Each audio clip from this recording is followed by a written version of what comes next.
Yo.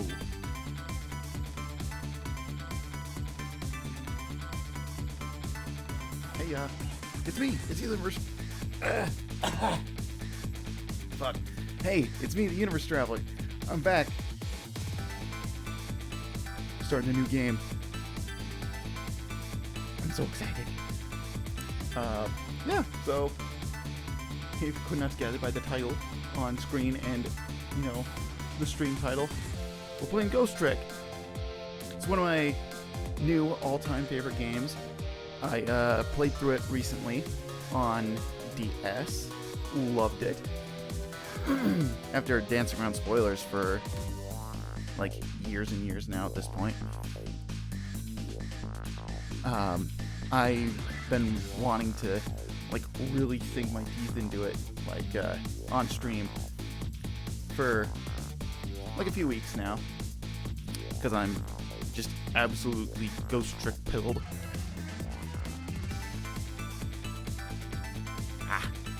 Winter! Hello! Yes, finally, you've arrived at the start of this new playthrough. So, a few things off the rip.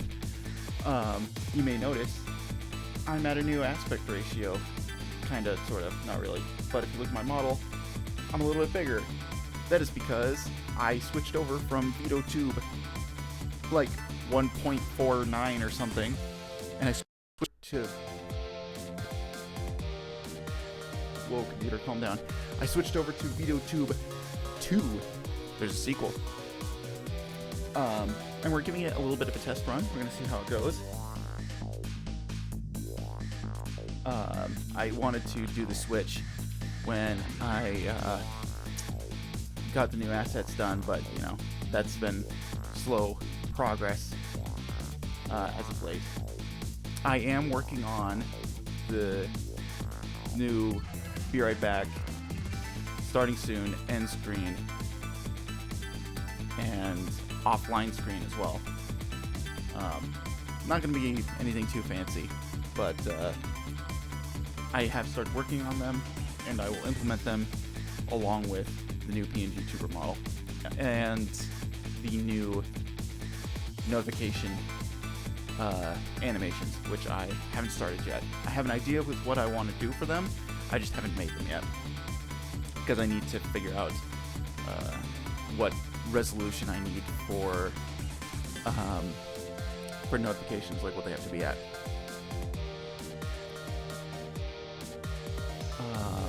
Let's see, what else? Other stream news.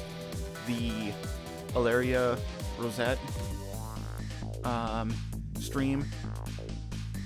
Enjoy that VOD while you can, because part of that VOD got muted because there was a copywritten song in there somewhere. And I'm a little terrified to export it to YouTube because I don't know what YouTube's going to do. Because I feel like if I just exported it, there wouldn't be a problem because I don't monetize my YouTube channel at all. But I don't know. I don't want to take that risk, so I don't want to try anything. So I'm going to just let that VOD go the way of the dinosaurs, and it's just gonna disappear. So I'm not too bent out of shape about it, but it does kind of bum me out that in trying to spice up my music selection, I am running low on options. Although, Game Chops is always there for me, but I know that, lo-fi isn't everybody's cup of tea. And some of us tend to watch stream at late hours in the evening, so it tends to put them to sleep. So, my quest for music continues. I'll probably ask some maybe stream friends if they've got any suggestions. Well, I feel called out. Yeah, you should.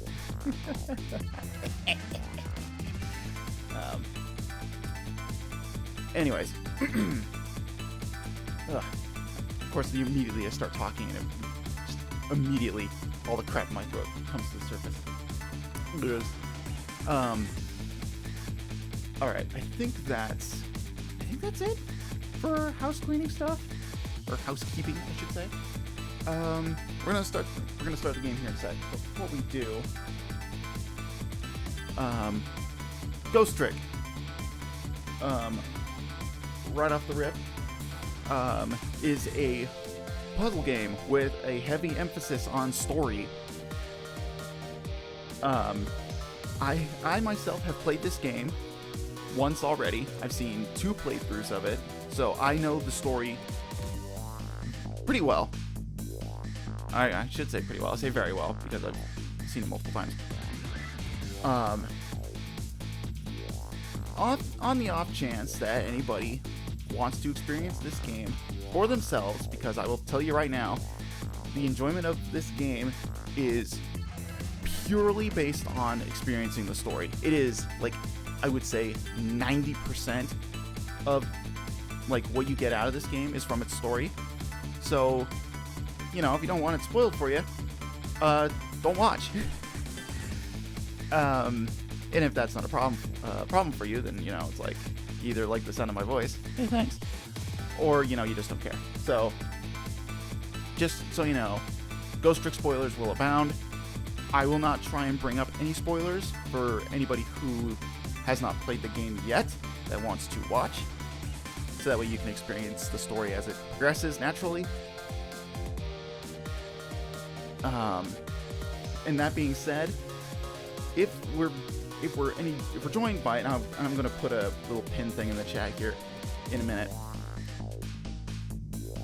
If you have seen the game and you're watching this, no spoilers at all, period. And I'm being very harsh about this. No spoilers. And I don't either direct spoilers, and I don't want people being coy about events that happen in the game. It's like, I don't want to hear, you know, or see people being like, you know, oh, this thing is happening in the game. I wonder if this happens. Wink, wink, wink, nudge, nudge, nudge. Smile, smile, smile. Being a sleepy little devil. No, shucks. Yeah.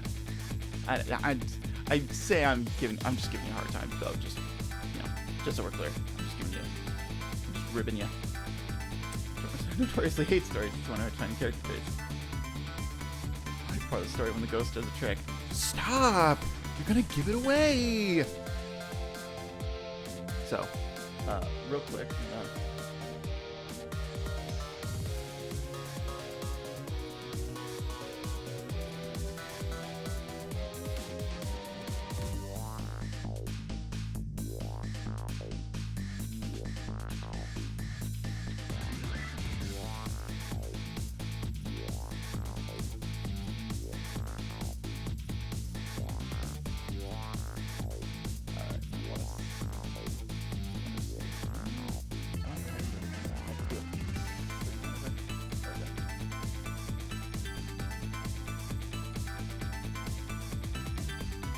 okay. There we go.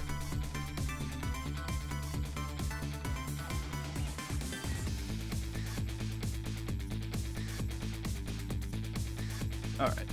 There we go. Hopefully that's just good. Hopefully that's good enough.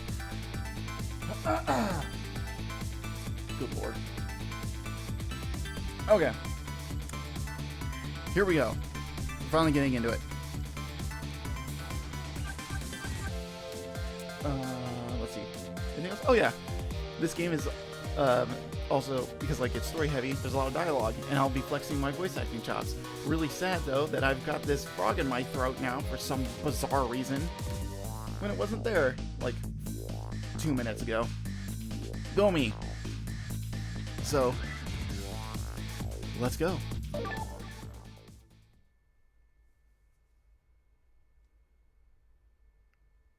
Chapter 1, 7:02 p.m. Oh, by the way, it's kind of obvious, but this is the re-release version of the game. Must have been unconscious for a while. When I came to, there was a woman standing there. A woman I don't know. At least, I don't think I know her. And then there was a man with a gun. I don't know him either. Well, probably not anyway.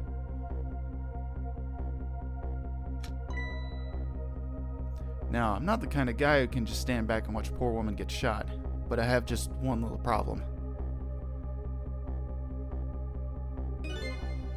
I'm already dead myself.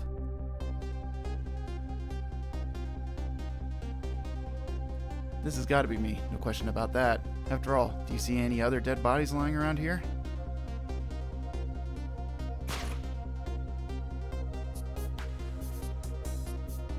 So long, sister. Feel bad for her, sure, but what can I do? I'm dead. Just as I was thinking this.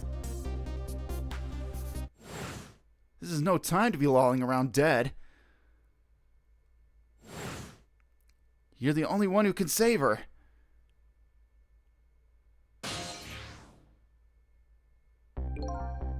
There we go. I can't remember if the dialogue automatically scrolls in those screens in the original. I feel like sometimes they do and sometimes they don't.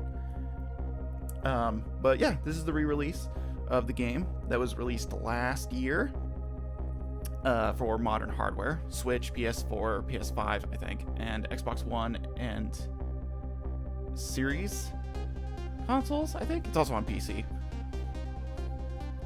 So, you know, we've got the nifty, like, little borders here on the sides.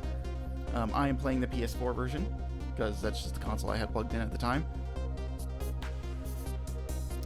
Yeah. I just want to Google the story and spoil. It's a joke. Don't do that for yourself, please. This game is really good. What the? The whole world just changed on me. Welcome to the ghost world, the land of the dead. Voice in my head. Who are you? No time for introductions now. You have to save her. I know you can do it. All you have to do is use your powers. Huh? Me? Save her? How? Take a look at your corpse. Do you see that blue flame? That's your soul. Do you see that bright spot nearby? That's a core. A core? Just looks like a railway crossing gate to me. Look, the best way to understand is to just try it. First of all, try moving your soul with D-pad. Next, move your soul across to connect with the core. Congratulations! Your soul has now possessed the crossing gate. So, what, now I'm a crossing gate? Now then, use the crossing gate to save the woman. What? But how? In a moment, time will start to flow normally again. That will be your chance. Listen, when the man pulls the trigger, the woman dies, right? So before that happens, you have to use your powers to stop it. Hey, wait a second, I still don't know what you're talking about. You'll see. You'll see. Now then, time will start to flow again. Oof! Hold it! Well played.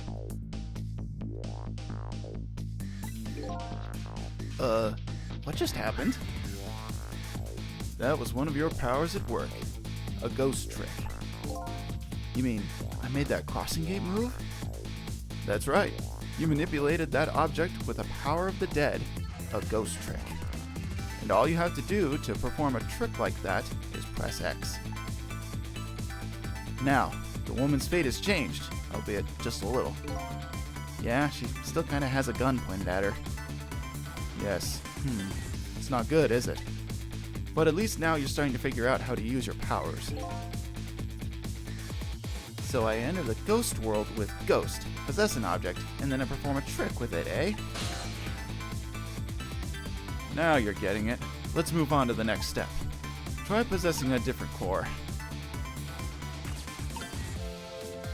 I see. A guitar then, is it? Hey, what do you want from me? I would have preferred that giant wrecking ball. That would solve the problem real quick, I bet.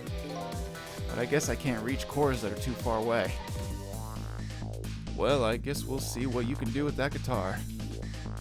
Let's set time in motion again and find out. Who's there? Hold it! That's gotta be some of the slowest running away I've ever seen. Looks like I'm gonna have to come up with something more. Let's see. What core is close enough to possess from here? I guess all there is me. No time to be picky. I've got a woman to save.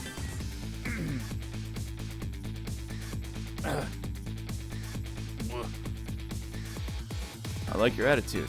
It's admirable, truly, but what? If I can manipulate objects, then I ought to be able to manipulate my own corpse, right? Well, tell you what. Why don't you just try it and see? Go ahead and possess your corpse. Alright, now we'll set time in motion. Okay, go ahead and try X.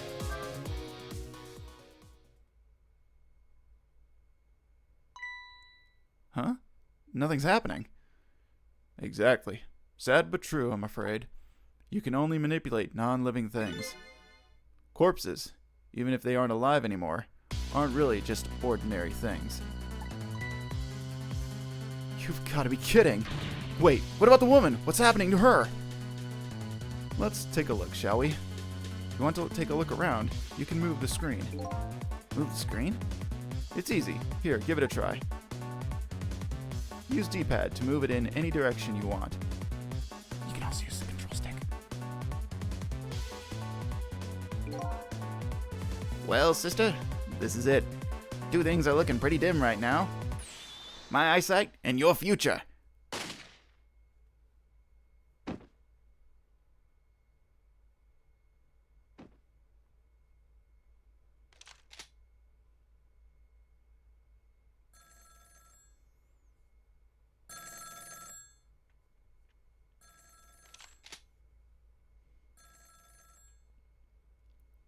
Out of my way.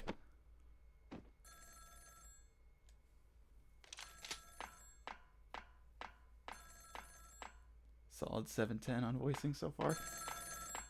Thank you. I'm trying. It doesn't help that my throat now is like, hey, you're vibrating your vocal cords? I'm going to take all the crap in your throat now. I'm just going to throw it into your mouth. Cool. I'm on my way. Yeah, it's maybe I should have actually did a little talking first before I started.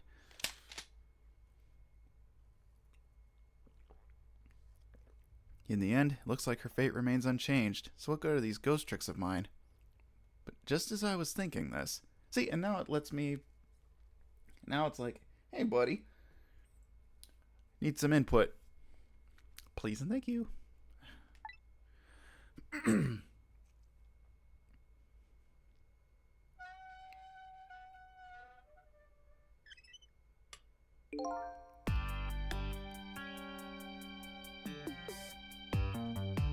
Hello there. How are you feeling? Not very well, I imagine. Terrible tragedy what happened tonight. Ignoring me, are you? It's a little too early for you to be so stiff and cold, I'd say. So it was you. You were that voice in my head, right? Well, I wouldn't say voice, exactly. The dead don't have voices, you see. It's more like my thoughts were being beamed directly into your mind. That's another little trick ghosts can do. Looks like my ghost tricks didn't do much good.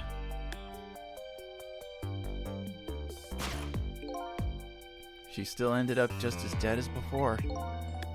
That's true. For now. For now? I still have more to teach you about the powers of the dead. Your ghost tricks. Who exactly are you, anyway? Before I answer that, I think we should save this young lady.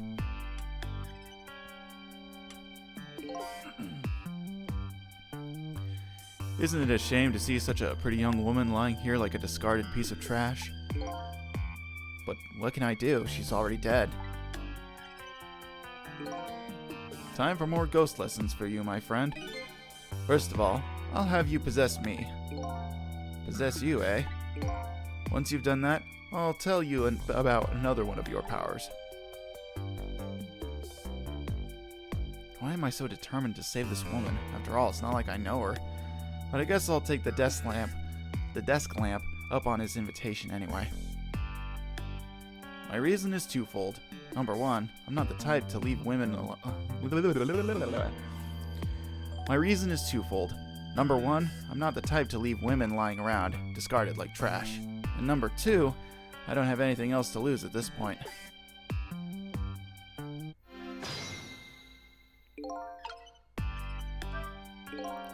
That thought bubble you just pressed, those are your thoughts, what you're saying to yourself in your head. My thoughts, eh?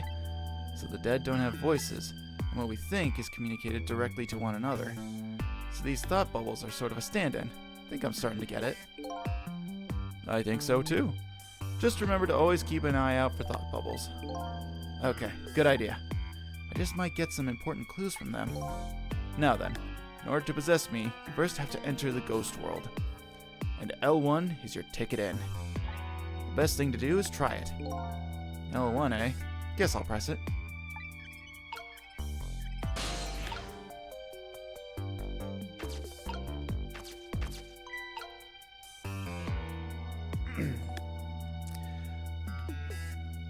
By the way, have you taken a look at the middle of the screen? What about it? It tells you what trick you can perform with the object you're currently possessing. The information is there for you to check out whenever you need it. So in the case of this folding cot, it looks like I can unfold it. And to perform a trick on the object you're possessing, you first have to return to the land of the living. Oh, okay. This time, circle is your ticket out of the ghost world. Well, good luck. We're counting on you. Huh? Who's this we?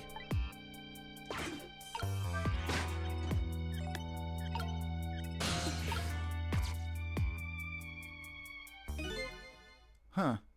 That's funny. What is?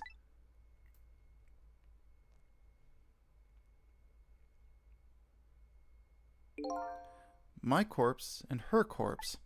There's definitely something different about the two. There's something emanating from my corpse. That's because you're special. What's that supposed to mean? Not everybody who dies gets special powers, you know. So those waves are because of my powers of the dead, eh? Anyway. Congratulations, you passed. Well, what do you know? What prize do I get? A new power. What else? Another one? Now, let's review. You can possess objects and manipulate them, right? Now, what do you suppose will happen if you possess a corpse? Nothing, because I already tried that, remember? And nothing happened at all. True. You don't have the ability to manipulate a corpse. However, there is something else you can do. Oh yeah? What's that? Why don't you try it and see?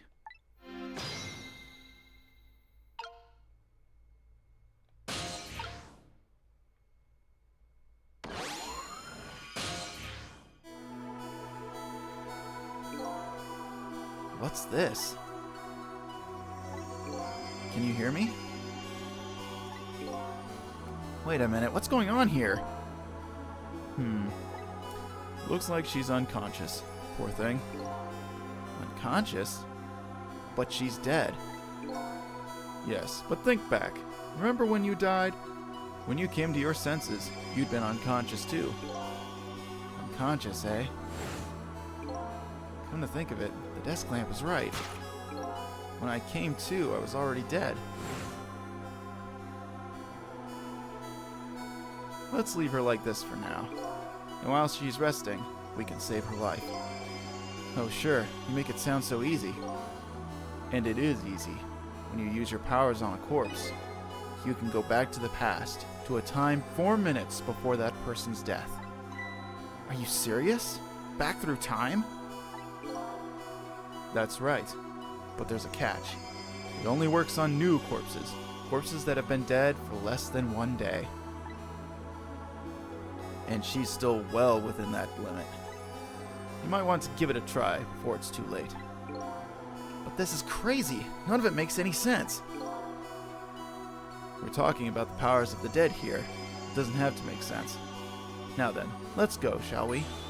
to the time 4 minutes before this woman was murdered. Hey, wait a second. I still don't know what you're talking about. You'll see. You'll see. Also, before we actually go and do the jump, in the DS version, here in the Ghost world, when you look at the background, they do a really cool effect where they have the spinning vortex effect, but they also add a layer of like shimmer to it. Like they add a sprite layer on top of it, so that way it glows from like the center out.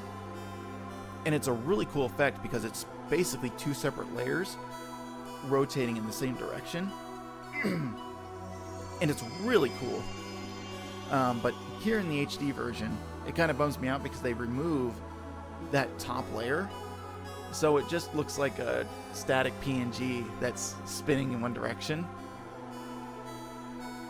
So I feel like it's a little bit of a step down from that effect, but you know, we at least get high-res PNGs for all the character art, so you know, we take what we can get.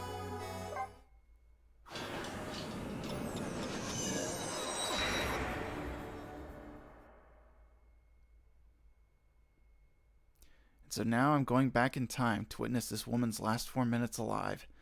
Not as a fuzzy, distant memory of the past, but as a very real, living present.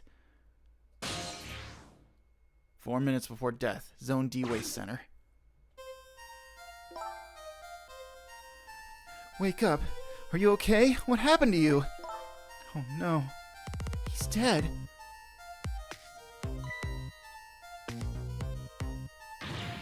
Who are you?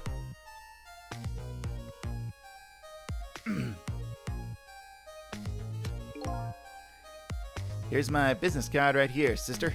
My little golden friend. You did this. You killed him, didn't you? Instead of playing whodunit right now, you ought to be more concerned about your own fate. Who are you? Some sort of a hitman? What do you want with me? They said we had to rub out all the last traces of Temsic left in this country. Temsic? What in the world is that? Beats me. I just do what I'm told. All I know is you've got nowhere else to run to. Time to die, sister. As long as that bad boy wrecking ball stays right up there where it belongs. Look, all I want to know is, who are you? You don't know me, and I don't know you. This is just business. So long, sister. Oof! Hold it! Who's there? Hold it! A shotgun? Kind of a flashy weapon for a hitman, don't you think? Not flashy, just thorough. They call me nearsighted Jigo, but I never let my prey get away. Ever thought about just buying a pair of glasses? Well, sister, this is it. Two things are looking pretty dim right now.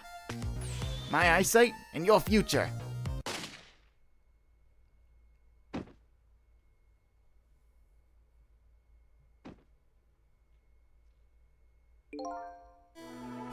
And there you have it, the last 4 minutes of her life. No! It's kind of ironic when you think about it. A woman toyed with by fate, and a man toyed with by a ghost. But she still died. Yes, and you can change that with your ghost tricks, just like you did 4 minutes ago. Possess and manipulate, eh? Ghost, and then trick. And you can rewind these 4 minutes as many times as you like too. Now then, are you ready? Yeah, let's do it.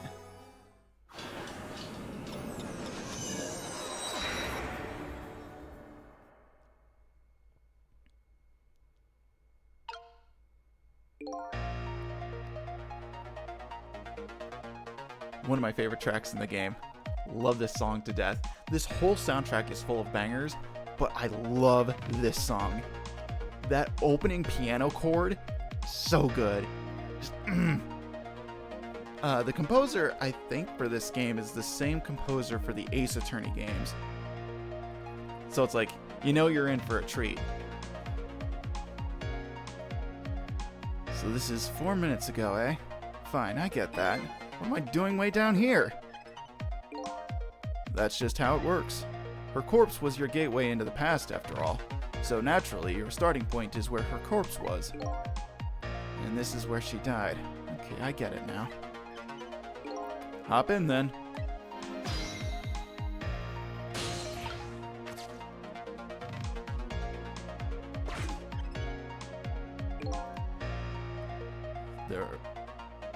Is it him? I think it's him. There are only 4 minutes left before she dies. You had better try and get to her as fast as you can. There's no time to lose.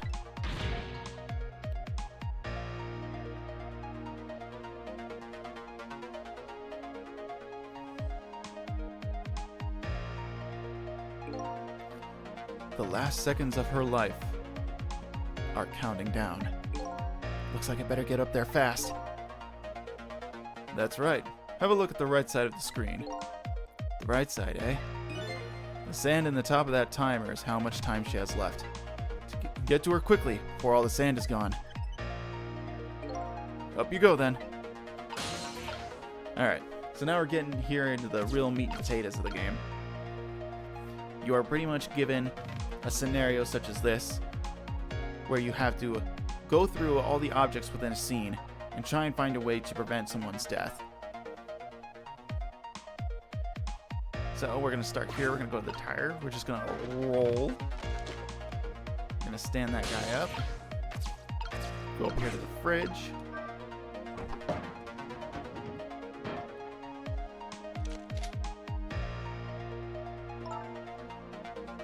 Who are you? Some sort of a hitman? What do you want with me? And, there will be some scenes where you will see the characters reenact the scenes, and their dialogue is optional. You can re-listen to it if you want to, but here in the tutorial, it's just going to give it to you again.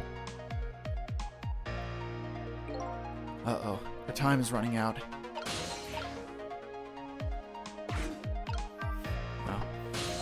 Oh, I was about to sneeze. Oh, cool. Thanks. And tears in my eyes. Ay,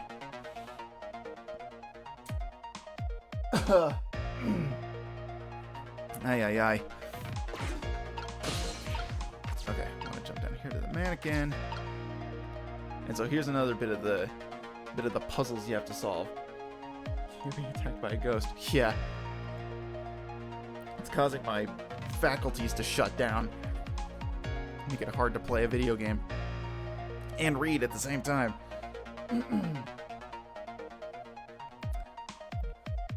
So the fun part is sometimes it'll give you puzzles such as this, where you have to maintain your timing when interacting with objects. So we gotta do this here real quick. Turn on the blender, jump over to this flag, jump over to the fan, turn the fan on, and then quick jump back over to the flag.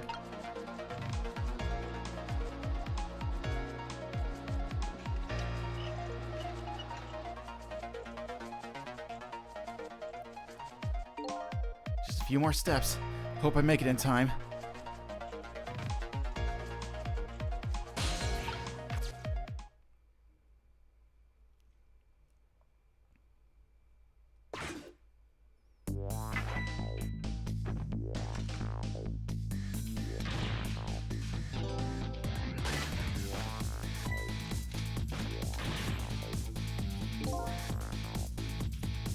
Now's your chance to change your fate.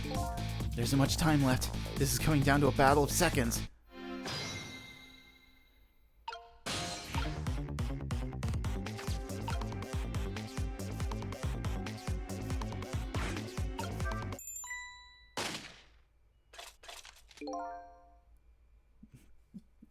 Damn it. What's going on here? Nearsighted Jigo never misses, as long as the target is within point-blank range.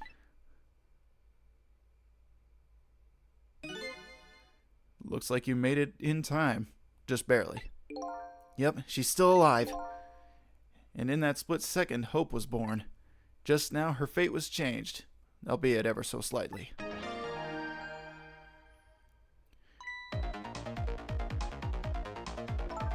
Oh, you gotta be kidding me. The bridge is up. So whenever you get a fate change like that, that is basically, it's kind of a checkpoint in scenarios such as this when you're back in time. When you go to rewind time, if you happen to mess up or you just want to redo it for the sake of it, you can reset the time to the fate change or to the very beginning. So keep that in mind if you ever happen to be playing this yourself. Oh, hold on. You said her fate was changed, but it looks like she's still in the same predicament. I said her fate was changed ever so slightly. I guess I'm gonna have to take care of that guy once and for all. But there isn't much time left. Depending on what you do, there's still the possibility of failure. I don't want to think about failure right now. No, of course not, but still. If you ever feel like you want to start over, just tap R1 before time runs out. Although you never know, you might learn a thing or two when time runs out too. Alright, I'll keep that in mind. But right now, I'd better go after those two.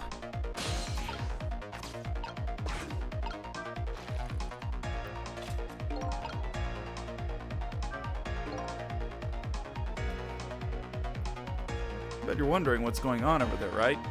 I mean, yeah, I was trying to read the dialogue, but then I put the speech bubble in the way. Oops. Oh, that's right. If I want to take a look, I can move the screen. And that's because I put it up. Exactly. Nowhere to run now. No. This time, I mean it. So long, sister.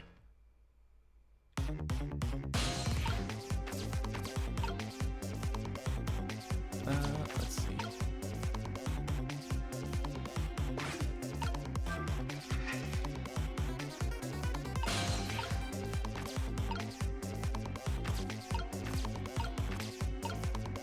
Oh wait, no, hold on.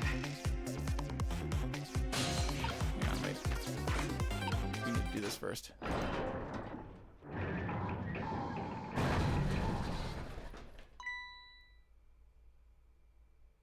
You hear something?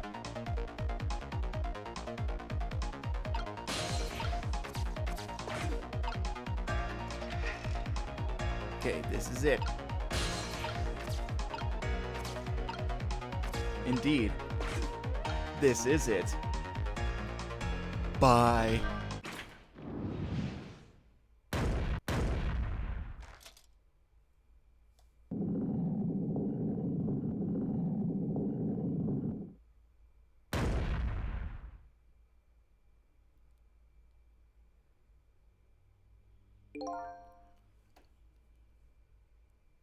How does it feel to save a lady's life?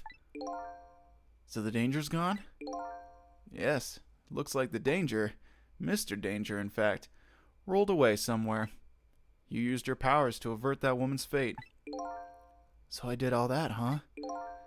You most certainly did, and I knew you could do it.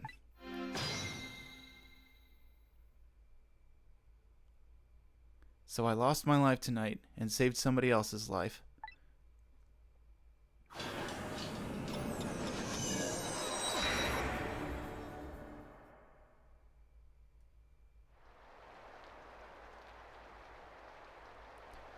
When I came back to the present, it was raining.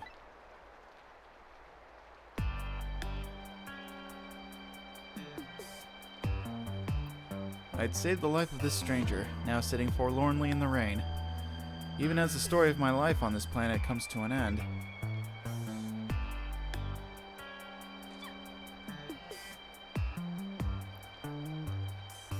A stranger. The word strikes a chord, and a terrible truth begins to dawn on me. I can't recall a thing. Who am I? What is this place? And most important of all, why was I killed?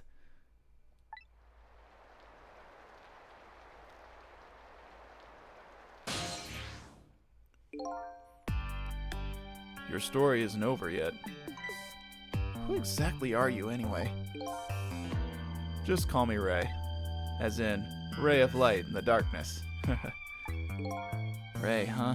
So you aren't going to tell me your real name, I take it.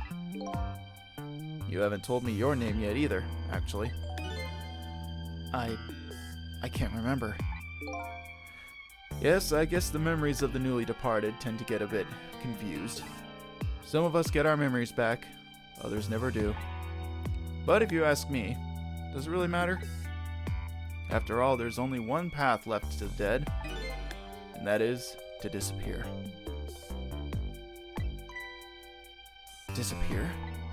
When the sun rises in the morning, I'm afraid you're going to cease to exist. What? Tomorrow morning? But wait a minute. These powers of the dead. Yes? I'd like to use them to save somebody else's life. And whose life might that be? Do you even have to ask? Mine, of course. Ah, I see. But think about it this way. If we could use ghost tricks to save ourselves, wouldn't I have tried to save myself as well? I mean, look at me. I'm a desk lamp. Why a desk lamp, anyway? I'm not really sure myself, to be honest. But in any case, it seems we are unable to use our powers on our own corpses. You're kidding! You'll only exist in this world until tomorrow morning. I'm afraid that fact can't be changed. So there's really no escaping my own death? In the morning, I'm going to cease to exist. Apparently, there's nothing I can do to change that. But just the same, I still want to know. I want to know my story. The lost story of my fate, right up until the time of my death. Hang on. I'm gonna take that one again. I want to know my own story. And I fucked it up immediately. I want to know my story. The lost story of my fate, right up until the time of my death. And until I learn that, you won't be able to rest in peace, right? Very well. I understand how you feel. You want to go and learn the truth about your death? As well you should. I will. But let's see. How should I go about doing that, I wonder? I can't even imagine what the first step would be. The first step? Well, that's easy. You start with her.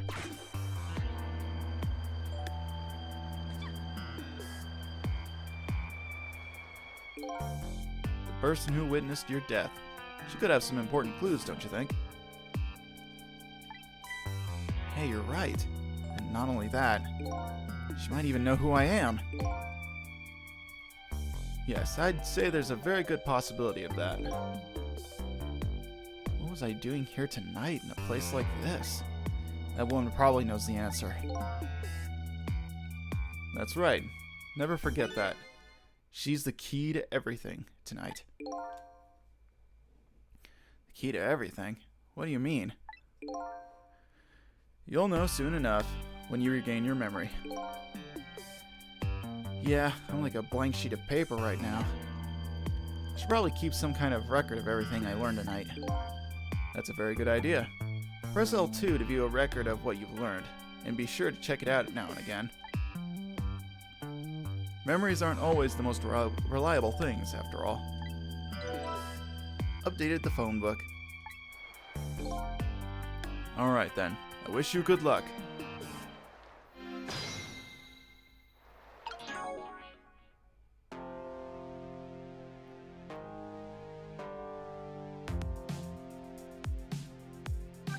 Alright. I lost my life at a lonely spot on the outskirts of town. I'm trying to regain my lost memory and find out the truth behind my death. My only lead is the red-headed woman who witnessed that death. A woman who was at the scene of my death. I don't know her name or anything else about her. She's already been killed once by the hitman, and I saved her with my powers of the dead. He calls himself Ray. I don't know who he really is. He taught me the secrets of the powers of the dead. He calls himself Nearsighted Jigo. He's a sniper who carries a golden shotgun. Somebody apparently ordered him to kill the red-headed woman and me, and he's gone now. But he's gone now, due to an unfortunate accident.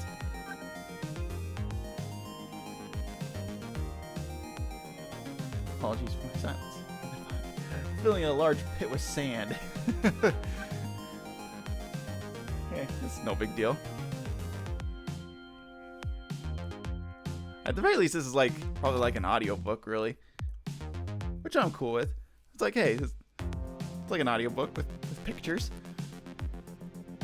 Hopefully you're making good progress on it, though. The place where I lost my life.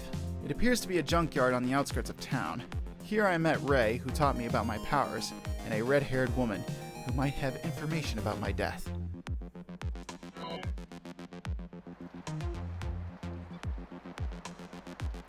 Alright, I gotta help her out.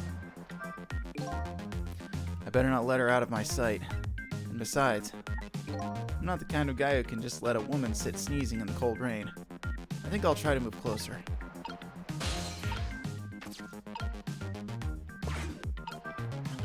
Alright, time to shimmy.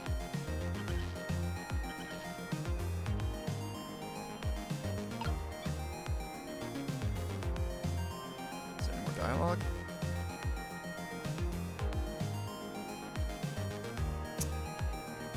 Would not appear to be so. Okay.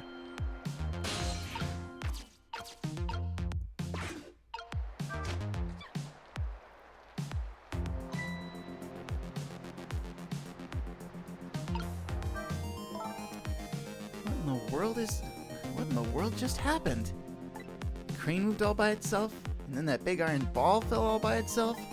It started raining all by itself, and then an umbrella came down all by itself. Oh my goodness! Don't tell me I have psychokinetic powers!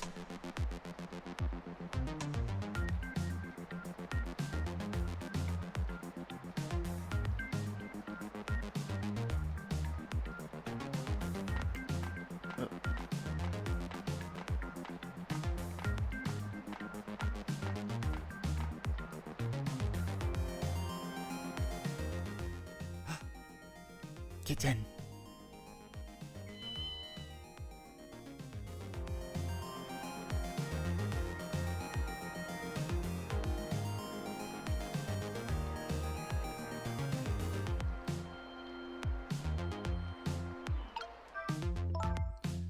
But seriously, what in the world just happened?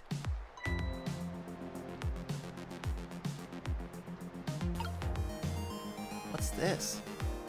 Some kind of note? I want to see that note. I wonder what I wrote on it. Hopefully it's not just a shopping list or something. Yeah, that wouldn't help. Should I check it out? Note. Did I write this note? Maybe I should give it a read. So you don't remember writing it, eh? No, I don't remember writing it, but even more importantly...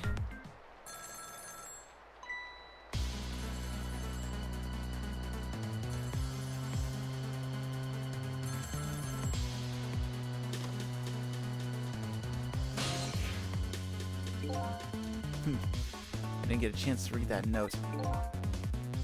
Not to interrupt your train of thought, but I wonder if you've realized where this telephone call is coming from? Huh? How would I know that? Think back.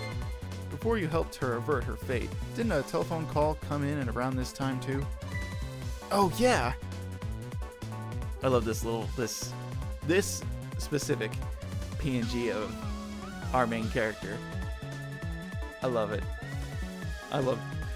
It's become more of a trend recently in animated projects. I think from some of the stuff that I've seen, where if a character is dumbfounded, they like remove the inner cheek and they just let the mouth hang open. I don't know. It's a funny touch. Oh yeah.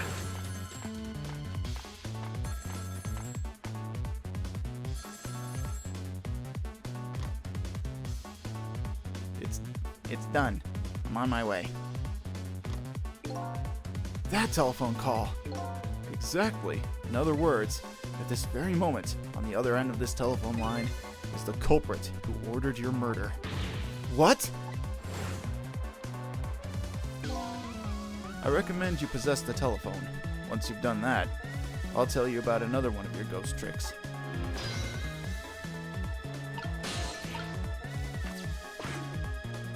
And then I saw him.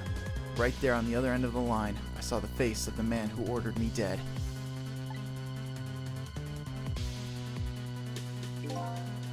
Is it done? Speak up, man. Did you get her? Who is this?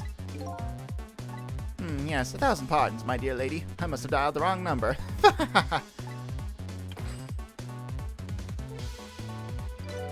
Trace complete. So that's him, eh? That's him, eh? The man who stole my life?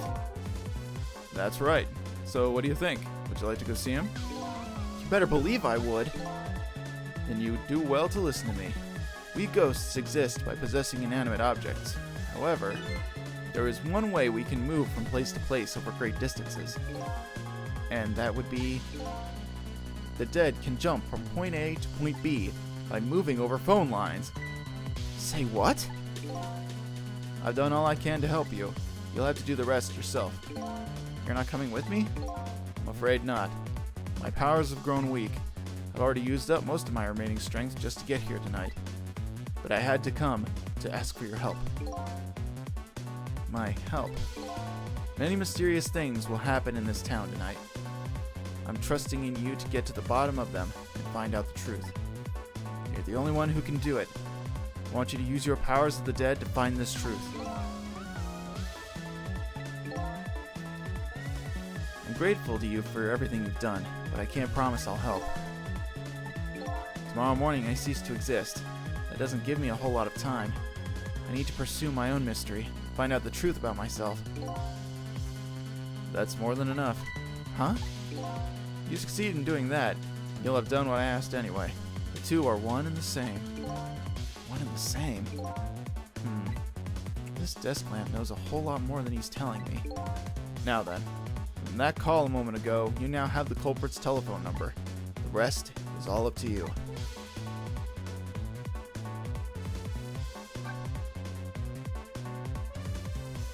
You got a new phone number.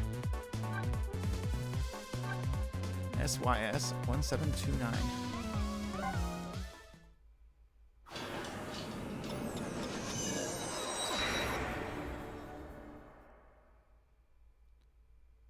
And so the story of the search for myself begins. A story that will last one night only.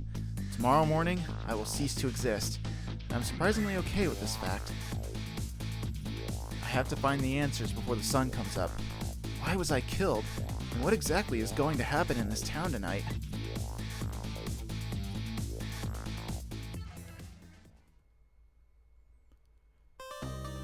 Obtain a new illustration. Trophy earned. View the illustrations section of the extras. Obtain a new song 4 minutes before death. Character art. Save your current place and time? Yes. Continue playing. We will in 1 second. I am going to take a quick bio break. I'm going to stand up, stretch, use the restroom, get a little water, and I will be right back.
And we're back.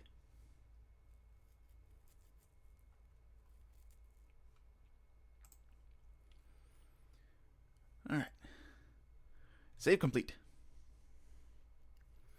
Before we actually head off though, head off. I said like we're ending. Welcome back. Yeah, welcome to back. Thank you. How has the mic levels been? I'm a little nervous on raising my voice. What with the mic being closer to my mouth as of late. And also kind of why I'm not like pushing my quote unquote performance as hard, because I don't want to blow out anybody's eardrums. Everything's good. Seemed good to me. Okay.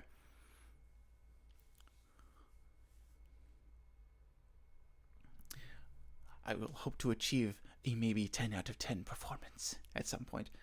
Although, with just one person here, with one person being me, this more or less just becomes like a dramatic reading than, like actual VO. Although I guess technically VO covers a wide net. You get what I mean when it comes to, voice acting and stuff. But, whatever. Anyways, we're going to keep going. Chapter 2, 7:31 p.m.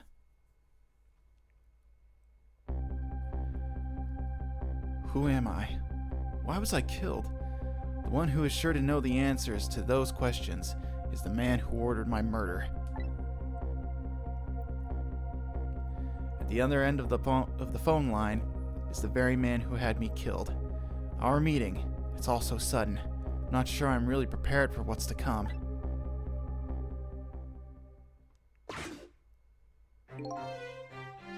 Yes, if what I read in this file is true, this woman could be quite a bedeviling bit of trouble for us. She needs to be erased. Tonight.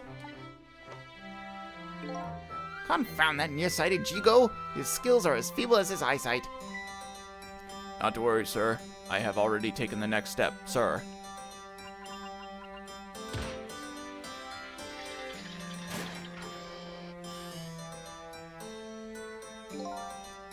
Yes, but I say, the last thing I ever expected was to talk to the target herself, even if it was only over the telephone. I must admit, my good man, it put me in quite a tizzy there for a moment. Ha ha ha. What is this place?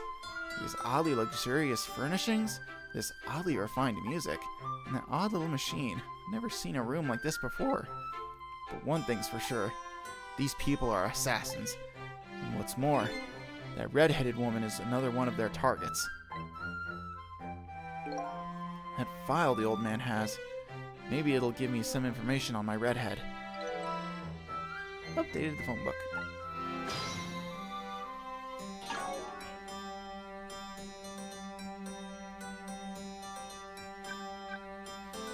He calls himself Ray. I don't know who he really is. He taught me the secrets of the powers of the dead. He wants me to find out the truth behind the mysterious things happening in this town tonight. The man who gave nearsighted Jigo the order to kill. He's probably behind my death, and the red-headed woman's death too, but his motives are unknown. He appears to be the old man's servant. He operates the machines in the strange room expertly.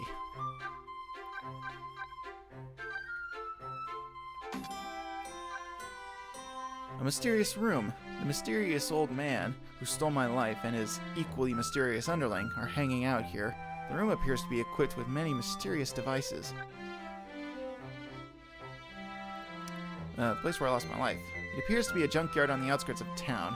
Here I met Ray, who taught me about my powers, and a red-haired woman who might have information about my death.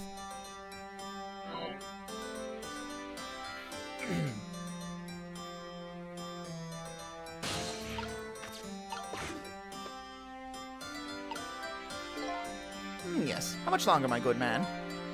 We are charging up our backup power now, sir. The process should be complete in about 30 minutes, sir. Yes. But confound that Jigo, I say. Every year his reliable range gets shorter and shorter. He'll get coal in his next pay envelope, confound it! Or might I suggest glasses in his envelope instead, sir? Seems this file contains information about that redhead. I can't read it when it's closed. Great Scott! Did you see that? The file, I say. The file reared up and snapped at me, my good man. Nearly bit my head off. Not to worry, sir. I've already seen to it that the target, Miss Lin, is no longer a threat, sir. Bah! That's not what I'm talking about, man. Lin, eh? So that's her name, is it? But this file, it's like it's written in a foreign language. I can't read it at all. Might I suggest putting away the file and relaxing, sir?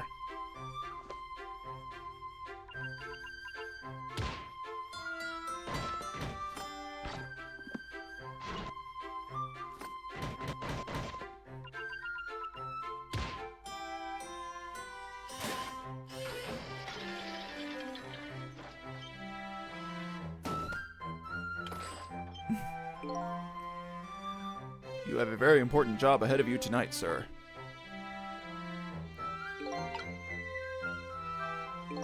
Darn. This is a pickle. The phone and I got put away neatly. The only thing I've learned is the name Lin. This sure is a weird room. I traveled through the phone line to get here, but where exactly is here? And who exactly are these people? I can't look around. I'm confined to this one space.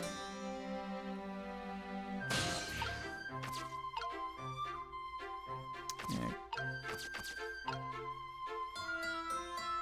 Guess we'll just do this.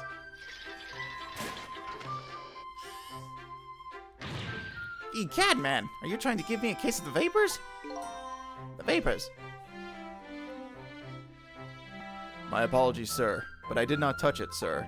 It appears the equipment is still malfunctioning, sir. Bah!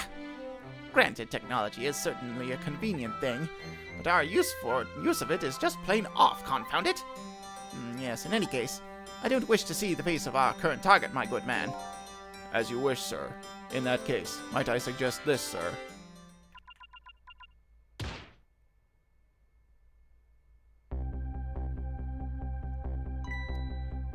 Hey, that's... Yes, Sissel. If all goes well with our deal tonight, we will have the power to change the world, sir. Yes, it's a very important night indeed, my good man. We can't afford to make mistakes. And that is why we can't afford to trust that Sissel. No, we must be very careful. Sissel. That must be my name. Now that I hear it, it does sound familiar. A deal, eh? What could that be all about? Just what exactly was I up to, I wonder?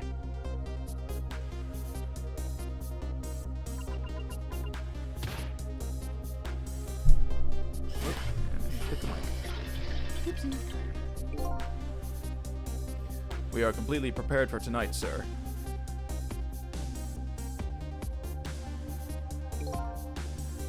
Yes. Now all we have to do is pluck the fruits of success. Ha ha!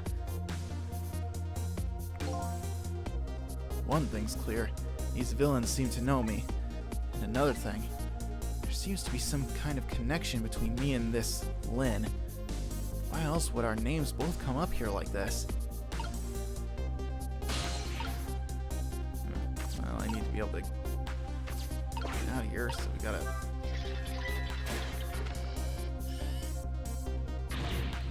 Where is your head, man? I told you I don't wish to see this face. My apologies, sir. It appears to be another malfunction, sir. Well, get it fixed, man. Unless you want to see me malfunction. Certainly, sir.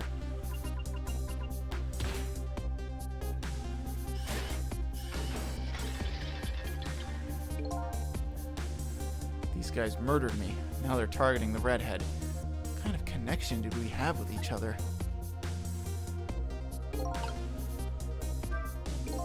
Spinning this painting around makes the old man's head spin, but that's about it.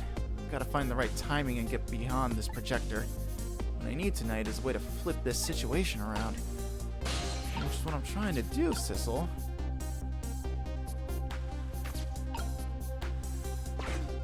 So I think it's...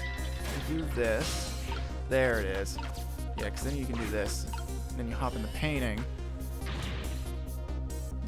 Yeah, apologies. Function, get it fixed, certainly.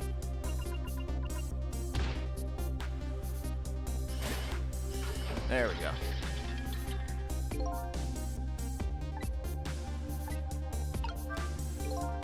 I say, this room is giving me the heebie-jeebies, my good man. What with the paintings spinning around and the like, it's enough to give a man the jitters. Jitters? He's giving me the jitters, my good man. Ooh. My apologies, sir. The room was just completed recently, sir. We are still trying to iron out the kinks, sir.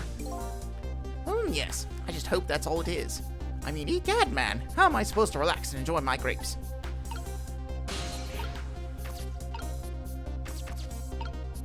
Yeah, Fruit can't do anything. Okay.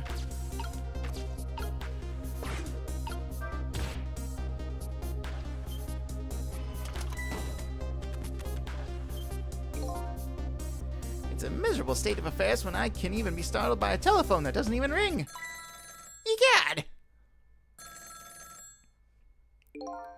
It's even more pathetic to be startled by the same telephone twice. Bah! The problem must be solved, sir. The Miss Lin problem, sir. What?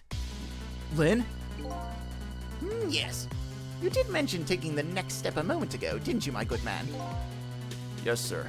I sent one step ahead Tango to her apartment, sir. That telephone call must be him. That telephone call must be him reporting in, sir.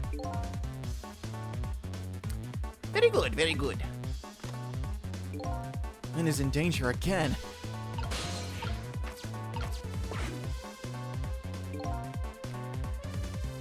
This is one step ahead Tango. I'm at the target's apartment now. And? How with it, man? Have you taken care of her? No, she isn't back yet. What? It only stands to reason. The target got here first. They wouldn't call me one step ahead now, would they? I don't get it, but in any case, man, once you've taken care of her... Then you'll promote me to the head of the Hitman Division? Bah! No, man!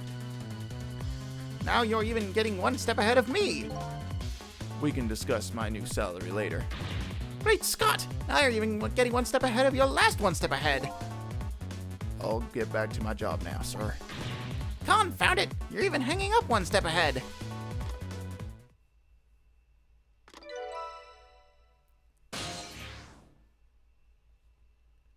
For a moment I thought I was watching a YouTube video. Is that a good thing or a bad thing? I can't tell. What did he say, sir?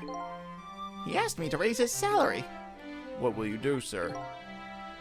Maybe I'll give him some of nearsighted Jigo's pay.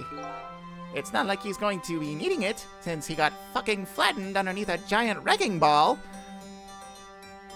Lin, I can't lose her. She's my only lead if I ever hope to solve the mystery of me. Yeah, so now we're gonna hop on over to Lin's apartment. Allons-y!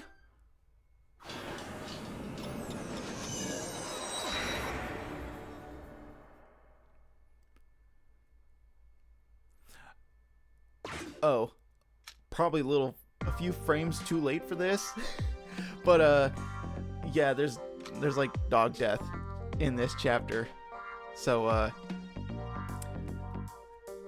yeah, you might want to, if that is the thing you're sensitive to, avert your eyes for a little bit. You do see the dog die, but you know, the presentation is a bit cartoony, so it's not very graphic. However, if it is a disturbing thing to you, you know, I wouldn't blame you if you wanted to avert your gaze.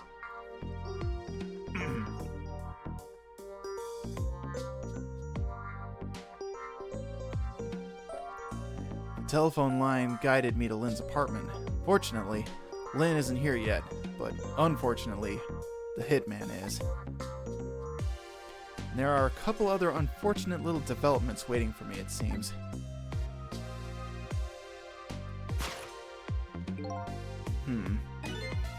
Looks like there's an unlucky little lady here tonight. And an even unluckier little doggy. Poor, brave little warrior. He must have been trying to defend his mistress. If Lin came home now, I have to do something about this situation, and fast. It's good, I think. I don't know, it just reminds me when I tried to skip backwards and found chat. Oh, damn. You see him just chomp that donut in one bite? Jeez, dude, calm down. You're going to choke on it. The nearsighted Jigo is really losing his touch. Looks like the title of head of the Hitman division will soon be mine. A pro never takes his eyes off his prey. That's the secret to getting promoted. What is this fool mumbling about, sitting there stuffing his face with donuts? Never mind that. I'd better rescue that poor little doggy. Poor little lady. And that poor little doggy too, of course. Does he say anything else? I think he says something else.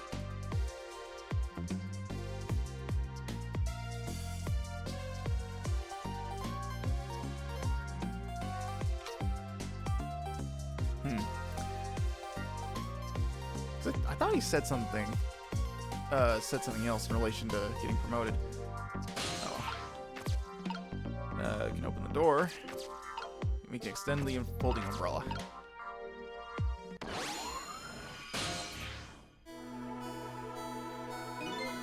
Huh? Where am I? And more to the point, who am I? Who am I? Oh, are you talking to me? Of course! Do you see anybody else around here? If I remember right, the dead don't have voices. Their thoughts reach the other person directly. Guess that explains why this dog is talking to me right now. This is your mistress's apartment, and you are, presumably, the little doggy who died here. Died? So I'm guess. Died? So I'm dead, huh? Let's see. The dead lose their memories. They even forget what they look like. So that's what this blue flame shape is all about. Oh! There's no time to lose! Miss Camilla! My Miss Camilla's in trouble!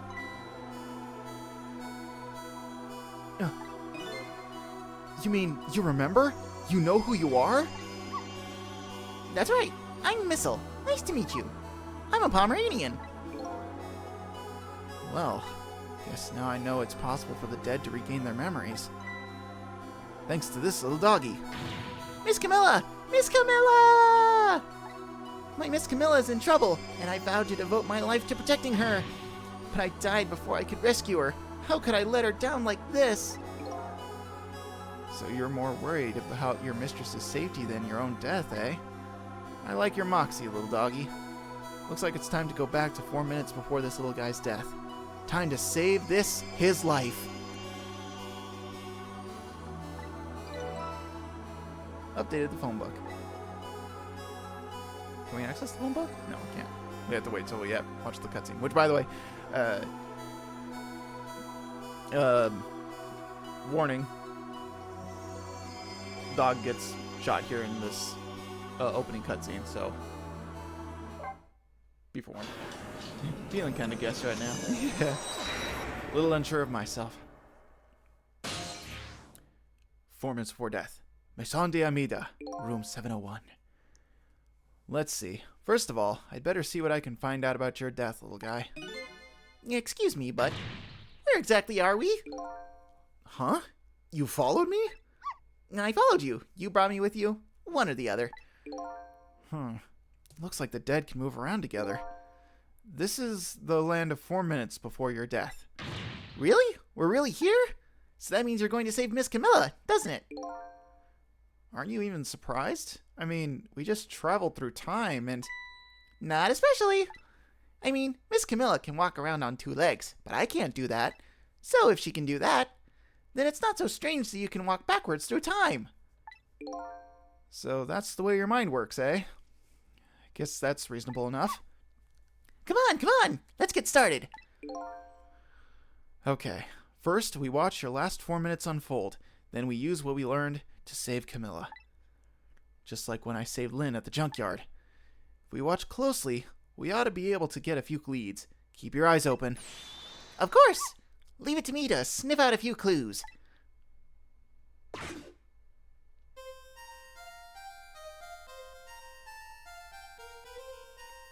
Yippee! Found the remote.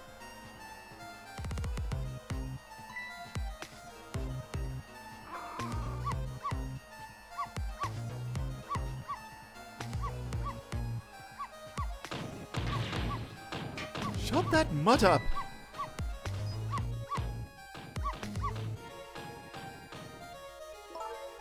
No, Missile, you're not supposed to bark.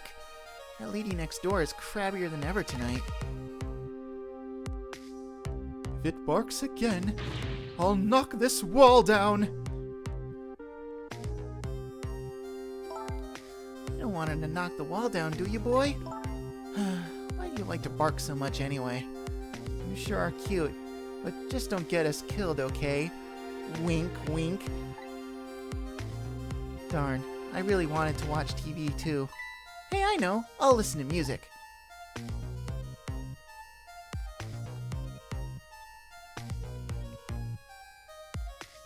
Oops, oops.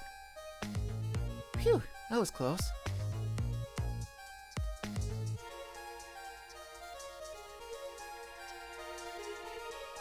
I'm in the mood for donuts tonight.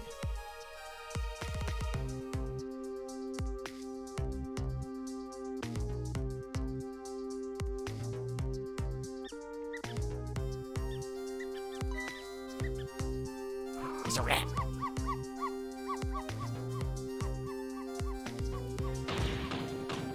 I'll knock this wall down!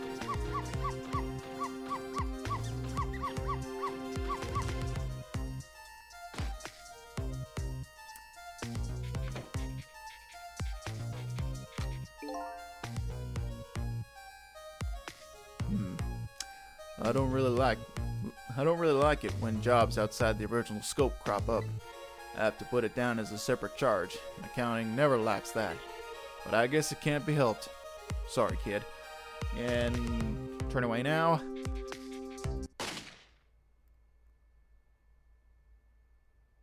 And we're back. So that's the whole dramatic story of what happened 4 minutes before you died. Wow, look at that. I'm dead. I'm kind of shocked, to tell the truth. Okay, let's get started on saving her. But, let's see, how are we going to do this? It seems to me the easiest way would be for you to take a big bite out of that man's leg. Oh, excuse me. Oh, I don't think I could do that. Whenever somebody I don't know comes around, all I want to say to them is, "Welcome!" I can't help it. Okay, then I guess the only thing we can do is get the little lady to help herself somehow. Oh, I don't think she could do that. Did you notice her putting those red things on her head? Red things? Oh, you mean the headphones? Whenever she puts those red things on, that's it. I can call her name until my throat is sore, but she never hears me. To be perfectly honest, I hate those red things. You're right. With those headphones on, our little lady doesn't even hear the sound of the intruder's gun. So maybe that's our first lead. Now we know we have to do something about that.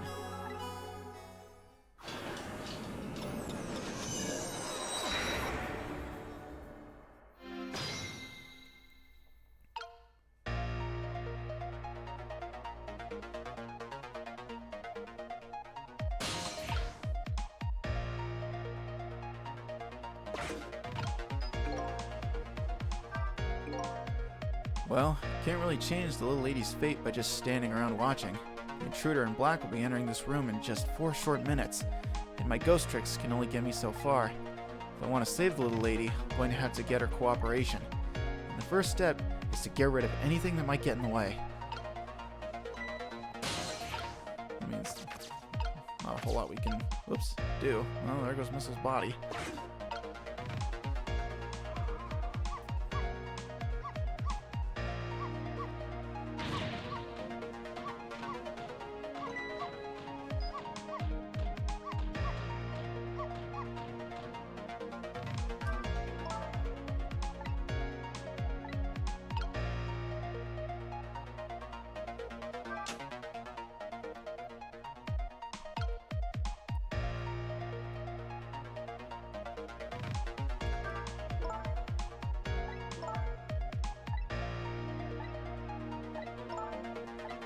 Okay.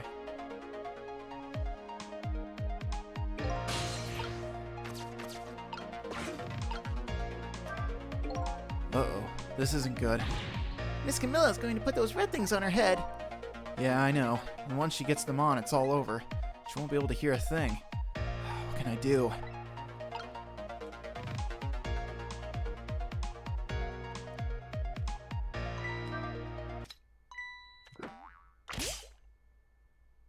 Oh no. Darn.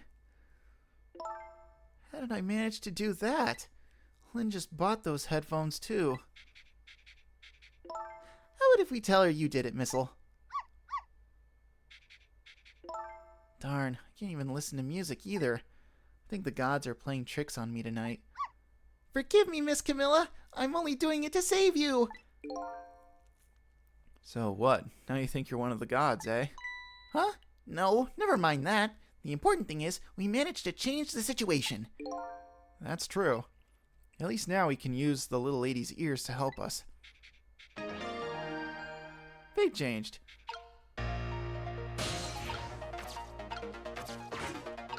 Alright. Feeling good so far. I'm in the mood for donuts tonight.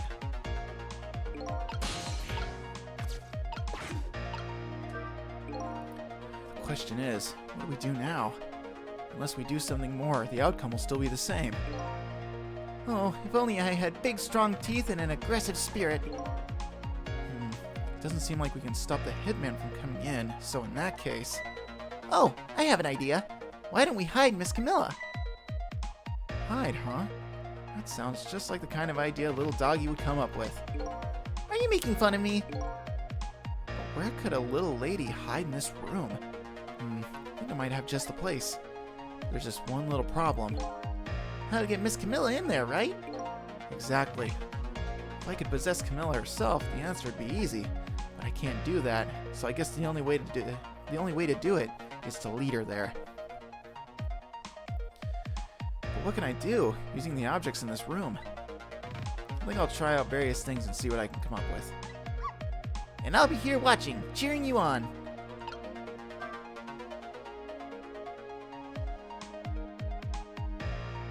Where'd the donuts go?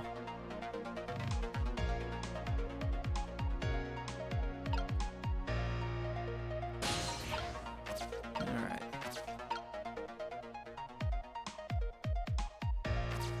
Let's see, I can play the ornament.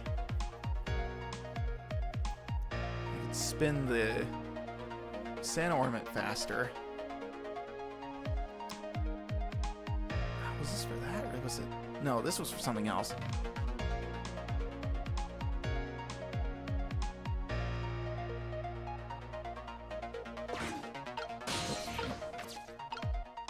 Let's see.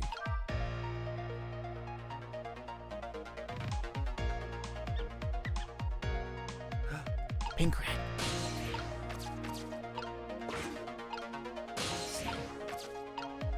Where is it? Down here? Yeah, there we go. And then we can do this.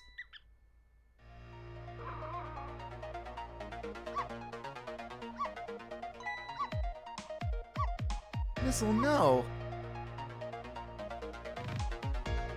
What are you doing under here, you silly boy? Aw, my little Missile. You're always doing the cutest things.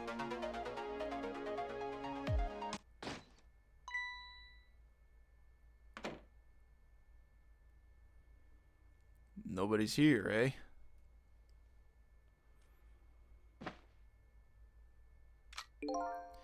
My prey is bound to come home sometime. Might as well make myself comfortable in the meanwhile. Ooh.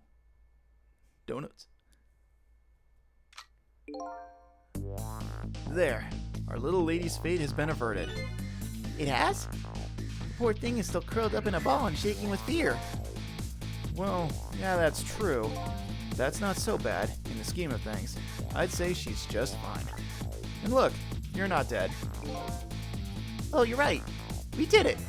We did it, didn't we? We did it! Well, to be precise, you're the one who did it. Huh? Me? I saved Miss Camilla? Yep. You're the one who led her under the sofa, right? You protected her. You protected your mistress. I can attest to that. Oh. Oh, thank you. Can I ask a question?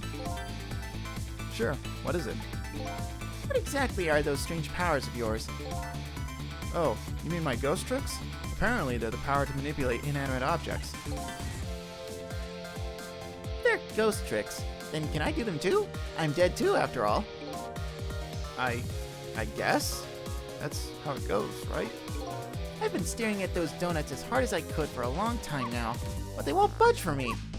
What do you suppose that is? I don't really know. I guess you just don't have that power. Well, I have one thing to say to that. That's not fair! Sorry, I guess not everybody who dies gets the powers of the dead.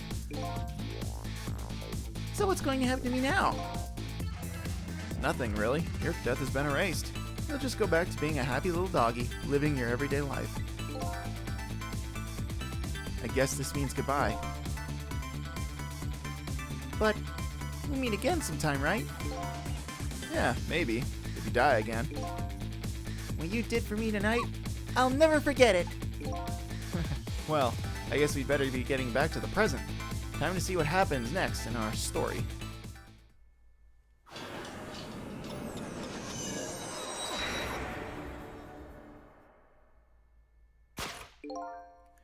And now a new present is born. The little lady is still curled up in a ball and shaking with fear, and the little doggy is wagging his tail happily. So what am I going to do now? I think I'll watch for a while and see what happens.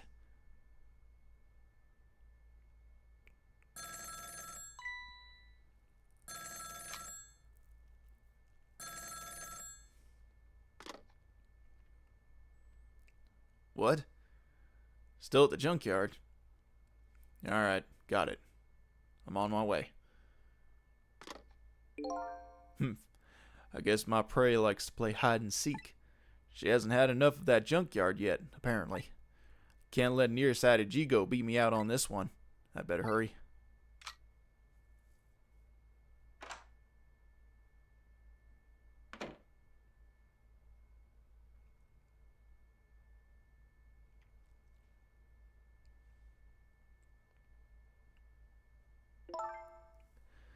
What was that all about? You saved me, didn't you, Missile? I just know you did. Maybe I shouldn't answer it.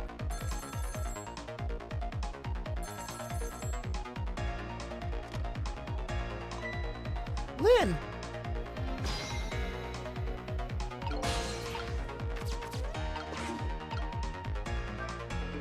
Call from Lynn, eh? Sounds serious. I wonder what they're saying. I'd better go possess that phone and listen in. Can't reach it.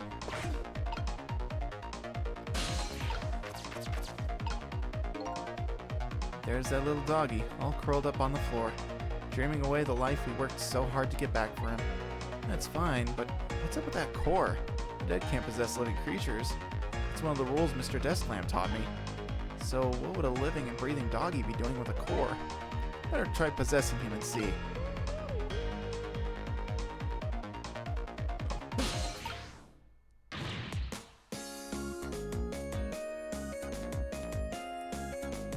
Here we get Missile's theme. I love this song. Oh, it's you! It's you! It's... Come to think of it, I never did ask for your name. I guess it's good we ran into each other again then. This is a good chance for us to reintroduce ourselves to each other. You mean you forgot my name already? After everything we shared together, the drama, that tearful goodbye? I'm Missile! But you know, it's strange. I wonder why you remember me now that you're alive again. Do you remember your time being dead? Of course! All of it! Okay, let me get this straight. The memory of being dead doesn't disappear, and the dead I meet in the ghost world develop a core when they return to the land of the living. And if I then possess that core, I can talk to that person. It looks that way, yes. Can I talk to him again? That Camilla, it never fails. What never fails? Every time she gets on that black hello, she talks and forgets all about me. No matter how much I run around and show off, she never even glances at me. So that was you showing off, eh? Well, I would like to hear what the ladies are talking about. Oh, so would I. I love Missile. Missile is the best. Let's see, did they save her thing or not? Nope, okay. We'll just skip through that. You can fast forward through dialogue. Easy peasy. But yeah, Missile is the best. He's the best. We love a good dog. And Missile is the best boy.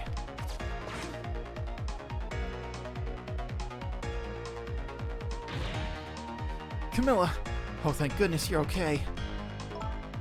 Well, I don't know if I'm okay exactly. You won't believe what just happened. Listen to me. You've got to get out of there right now. But what about dinner? I was thinking about spaghetti tonight. I won't be going back there for a while, and you might be in danger if you stay there too. But I already was in danger, just a little while ago. Meet me at the restaurant, the Chicken Kitchen on Dead End Drive.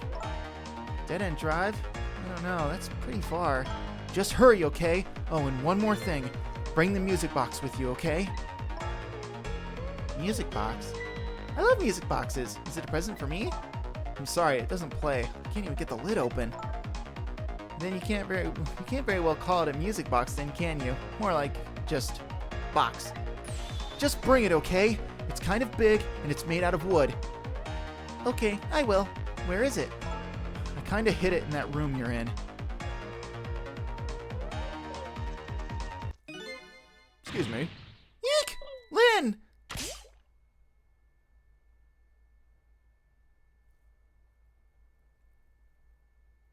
Not again. Darn. Now I've dropped the phone in there too. How about if we tell you... How about if we tell her you did it, Missile? But I sure hope Lynn's alright. I better get going. I know right where Dead End Drive is. But I never saw any music box around here. Where am I supposed to find it? Do you know where it is, Missile? Help me look, okay?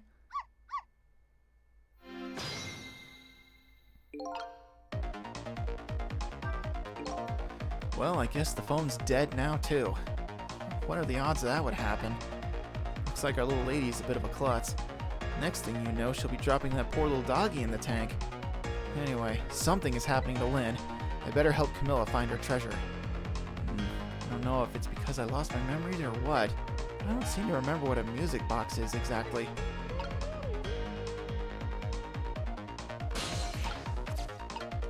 Alright.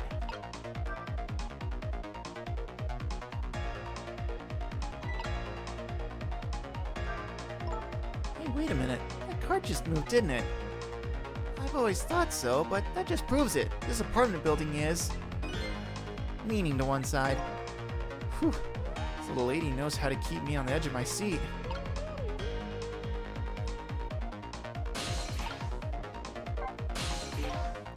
Looks like this is your chance to shine. Me? What do you mean? You can really help her right out. You can really help her out right now with that great nose of yours. Oh, you're right. I didn't think of that. So what kind of smell should I be looking for? Oh, I don't really know. Oh. Come on, you can't expect me to do everything for you. That's okay. I don't feel too bad about it. I'm being consoled by a dog.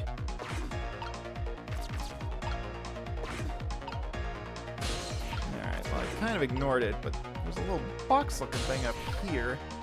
Can't really reach it. So we'll just...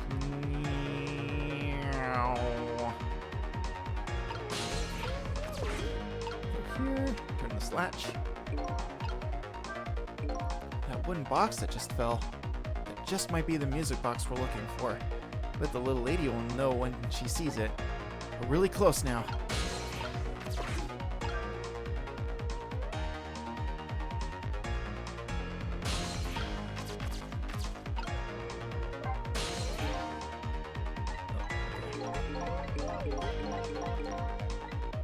Buddy, let's say something different.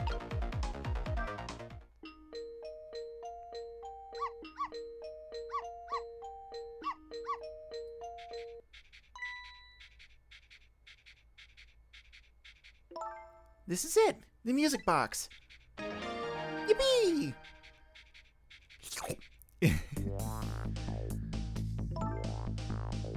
I'll leave the remote here, but don't you touch it, Missile. If the TV comes on, you'll start barking. I'd hate to find you flattened underneath that wall when I come home.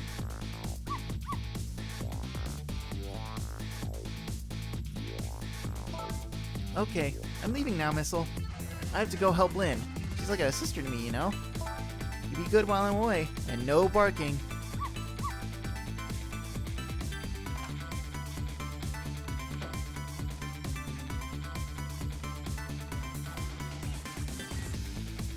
Still no peace for the little lady. And the redhead, Lynn, is facing a new crisis right now as well. Meanwhile, I'm in a bit of a pickle of my own. With the receiver at the bottom of the fish tank, I find myself still trapped in this apartment. Too bad I can't just curl up and go to sleep with my tail wagging too. Because there is something I must do. The question is, how do I go about getting out of here?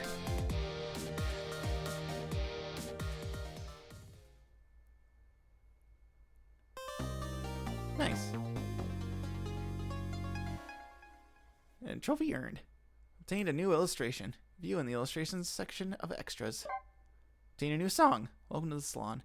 Listen to the music section of extras. Yep, do another save.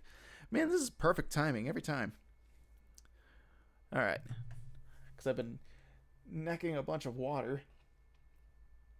I'm going to take another bio break. Because, yeah, I have to go. Because it's 90. Let me see. What was the temperature again today? It's almost 98, 99 degrees out right now. It's freaking hot, and I don't have a fan on right now because I want to try and cut down background noise. And I'm kind of sweating right now. So I'm trying to stay hydrated and keep myself in tip-top shape. So, anyways, I'm going to take a quick bio break, and we'll proceed to the next chapter. I'm probably going to go... I'm going to go as long as my voice holds out, because I'm doing a lot of reading. So, I've got, I think it's maybe the next 2 chapters, I think, I'll probably go for. So, that might be 2 hours, 2.5 hours, maybe. So, yeah, we'll see how it goes. So, I'll be right back.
Okay.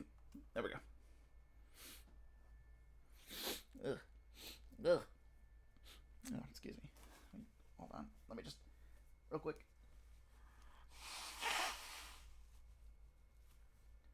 Ah.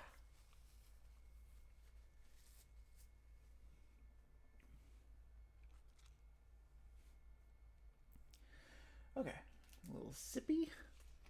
I miss him every day. I can still hear his voice. For land's sakes, woman, stop telling people I'm dead. Good news, traveler. I should be able to pay more attention now that I've filled a sand pit and doodled my latest game ideas. Excellent. Love to hear it, love to see it. Successful construction working outing, and also maintaining your creative output. It's very good.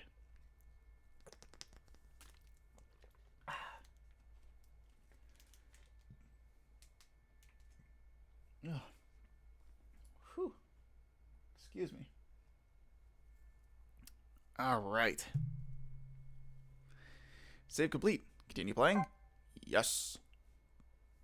Chapter 3, 8:04 p.m. Once again, Lynn is in danger. And I think she knows it too. I sincerely doubt she'll be coming back to this apartment tonight. She and I are connected to each other somehow. She's my only lead, and I can't lose her. I had to get to her, and fast. Oh, I love this song.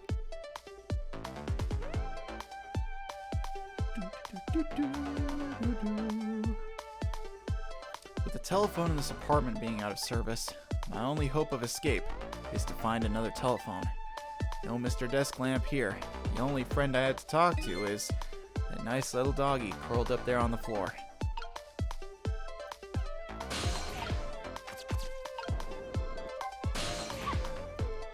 Oh, hello. What's up? I was wondering if you could help me. I'll certainly try. About the only thing I'm really good at, though, is barking. There really isn't much else. I think you might be right there. But I'm really, really good at barking. Miss Lynn comes chasing after me with a broom. The lady next door kicks the wall. I've got quite a bit of influence around these parts.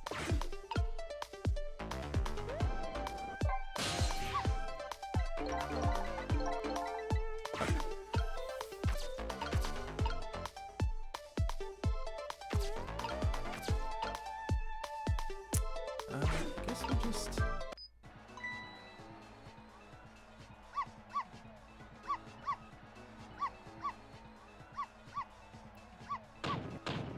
I'll knock this wall down.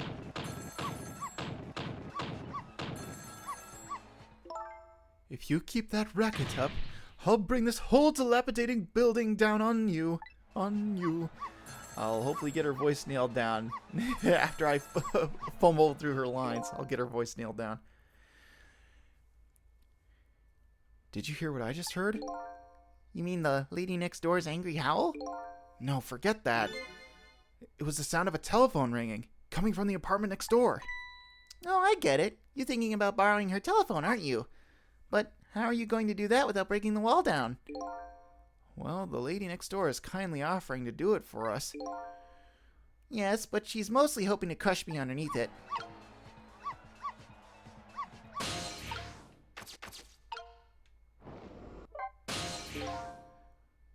Come on now, can't you bark any louder than that? Louder? But then that lady will knock the wall down on top of me. We'll worry about that when it happens. Anyway, I'm barking as loud as I can already. I need to have this little doggy put some more energy into it. Let's see. Wasn't there something else around here that gets a reaction out of him?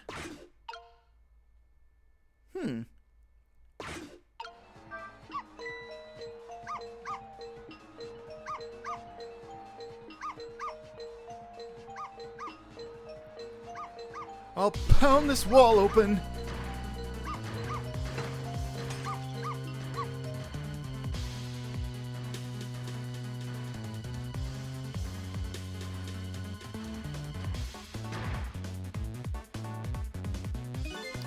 I told you, didn't I? I told you I would knock the wall down on you.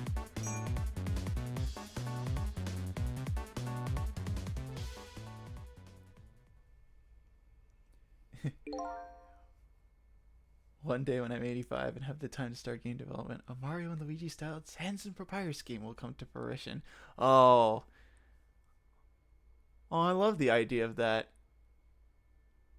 Man, that'd be really cute. So this is what it feels like to have a wall knocked down on you, huh? It's more like she knocked you out through the wall, really. I'm still alive, aren't I? You are, but the TV and the star ornament aren't. I'll never bark again, not as long as I live. But wait a minute. It looks like all that commotion wasn't for naught. Huh?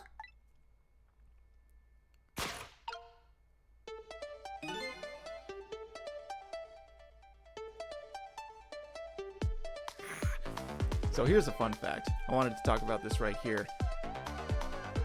When Shu Takumi, the director of this game, writes the scripts for the games, he puts all the music cues in the scripts as he writes them.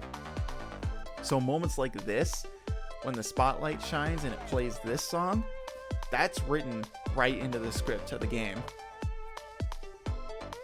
So when he writes the scripts or the scenarios, he passes those along to the composers,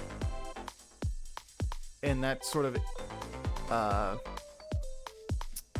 informs how they compose the songs for the game, if I recall it correctly. Which is why all the instances where the music cues kick in are so good. Your barking made her create a path for me. It did? But the wall's still standing, just like before. There are paths only the dead can see. Oh, those kinds of paths.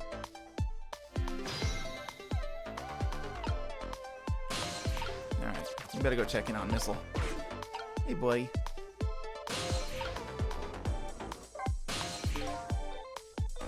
Phew, that felt good. I haven't barked like that in a long time. You certainly seem to be putting your heart into it.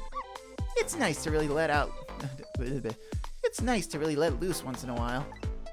I'm a little tired now, though. I'm not as young as I used to be. I'm 2 already, after all. I wonder how old I am.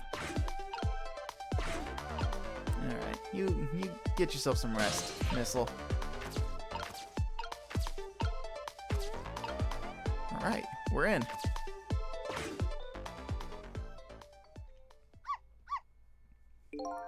So you're leaving, huh? I guess so. You're going to go save Miss Camilla and Miss Lynn. I have to follow my own mystery first and foremost. It means everything to me. But you will save them, right? If it helps me along my way, then yes. I don't have any powers of the dead. I'm not even dead, actually. But I'm going to find a way to go help Miss Camilla, too. We create our own paths. Right, Missile? That's right. Okay, I'm leaving now. Guess this is our second goodbye. It is, isn't it? My name is Sissel. If we ever meet again, that's what you can call me. Sissel, huh? Got it. You know what, Sissel? I'm going to create my own path, just like you said.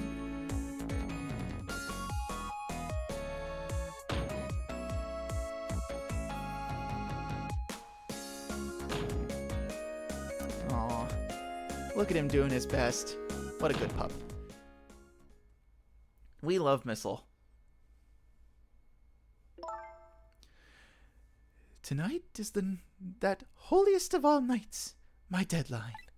All I need to get some inspiration from the muses is this bottle and some cheese. Here's to the boorish people next door. Updated the phone book. Are you alright, my darling angel? Have you taken your medicine like a good girl?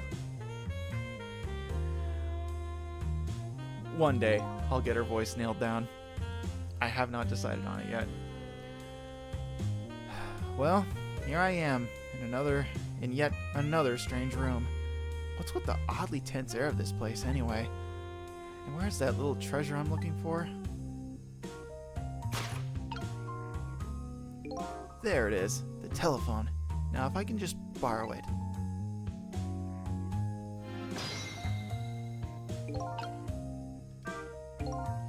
Even now, Lynn's life is in danger. I had to use that phone, and fast. Can't very well make that woman bring it to me. I guess I'll have to find a way over there myself. There's a little...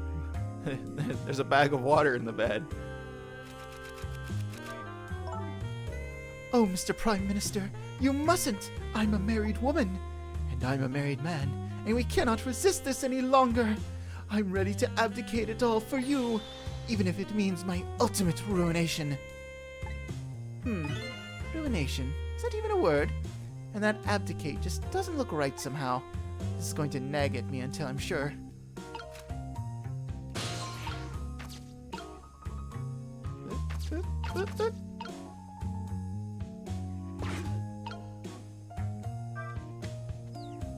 Where is that dictionary? Let's see. I know I put it here somewhere. Now where could it have gone to? I just can't find it.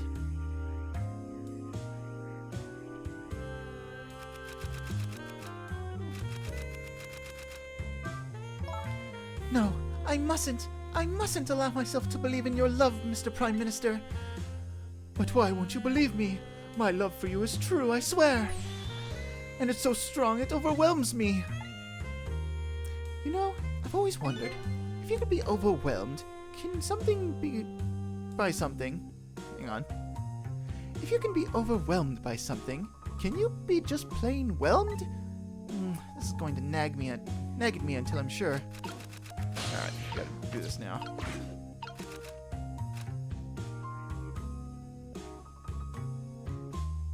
Where is that dictionary? Hit that rat. A little spin.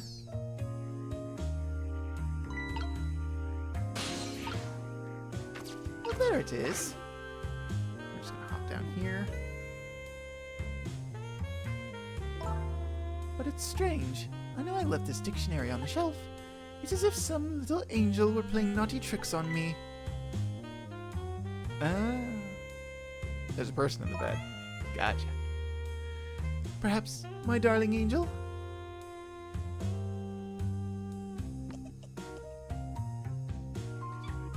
Mama.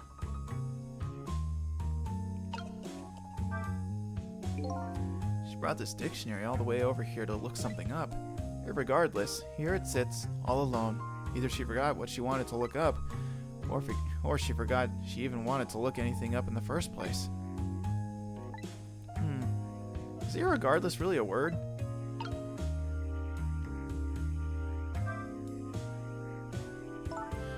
What is it, my darling angel? Ow, my head hurts, Mama. You poor dear, and no wonder, with a fever of 102. Here's to a night of fever, hotter than the love of my Prime Minister. It's almost time to go out for my lesson. Can I take the night off? Yes, I suppose that would be best. But wait a minute. I bet you're happy to have an excuse to get out of it, aren't you? Not especially. If I ever don't want to go, I just don't go, and I pretend I did. I go play with Camilla next door or something. Here is to the blunt honesty of my darling angel. Hey, today is Papa's birthday. Oh, is it? Are we going to celebrate together? Let's not talk about your father, dear. Now Mama has to go back to work. I have a deadline tonight, after all. Mama, wait. I have just one thing to say. Don't try and put me in the middle of you two, okay? Whatever could you be talking about? I know what's going on, you know. You write novels, and Papa wants you to stop. But it was very selfish of you to take me and leave the house. I want to go home. Now, it's time for good little girls to go to sleep, especially sick little girls. I hate you, Mama. Updated the phone book. These two are quite a pair. Father would have to be a pretty strong man to hold his own against them. Sounds like their family circumstances are pretty complicated. I wonder if I had a family.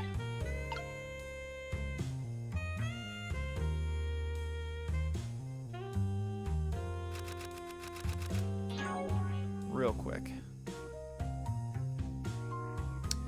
I lost my life at a lonely spot on the outskirts of town. My name is Sissel. I think there's a connection between me and Lynn, who witnessed my death. I was apparently trying to make a deal with a mysterious old man tonight. A woman who was at the scene of my death. Her name's Lynn. After she phoned the little girl in her apartment, I lost track of her. The headman is after her again. He calls himself Nearsighted Jigo. He's a sniper who carries a golden shotgun. Somebody apparently ordered him to kill the detective Lynn and me, but he's gone now due to an unfortunate accident. He's probably the culprit behind my death and Lynn's death too, but his motives are unknown. Apparently he's planning to carry out a deal with me tonight, but I don't know the details. He's a hitman who, on the old man's orders, is targeting Lynn. His name is One Step Ahead Tango. He's Nearsighted Jigo's rival. Upon hearing that Lynn was still at the junkyard, he headed there at once. Her name is Camilla. Over the phone, Lynn asked her to find the music box hidden in the apartment and to bring it to the restaurant. Fun fact, in the Japanese translation, her name is closer to a cannon, because, a cannon is something that fires missiles. A friendly little Pomeranian, his name is Missile. His mission is to protect the little girl who is his mistress. He's doing his best right now to create a path to do just that. Lynn's neighbor. She lives in an apartment decorated in red with her daughter. Apparently, she's a novelist who moved here due to a disagreement with her husband. The daughter of the woman in purple. She has a fever of 102 and is resting in bed. Apparently, she and Camilla are friends. She isn't going out for her lesson tonight. Place where I lost my life. It appears to be a junkyard on the outskirts of town. Here I met Ray, who taught me about my powers, and Lynn, who might have information about my death. An apartment with a strangely thick atmosphere. The woman in purple lives here. It's a world apart from Lynn's apartment next door. Lynn's home. A little girl and a small dog apparently live with her as well. Because the little girl dropped the receiver in the fish tank, the phone line doesn't work. The music box was hidden in the ceiling.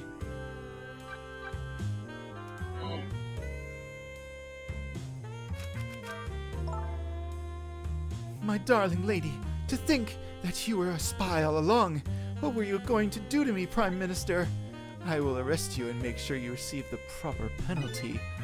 Your sentence? To be imprisoned in my cell of love and punished with my whip of passion. Oh, Mr. Prime Minister! Oh, my dear lady! I'd hate to live in this Prime Minister's country. Alright, well, I gotta find a way to get to the telephone. And all we can really do is turn the lamp on this knob, or turn the knob on this lamp. Oh, there's hoofsteps on the roof, or footsteps on the roof. You remember that guy? Okay. My brain just made an association. Quick aside for a second.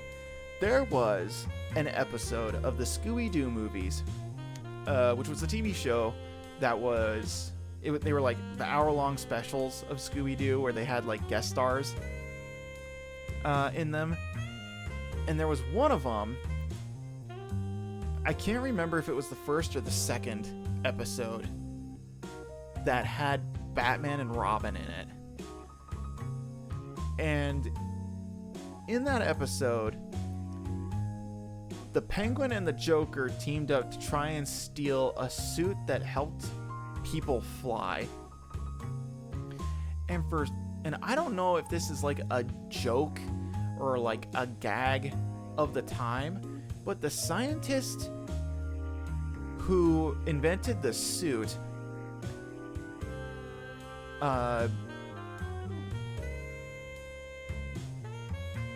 he would always...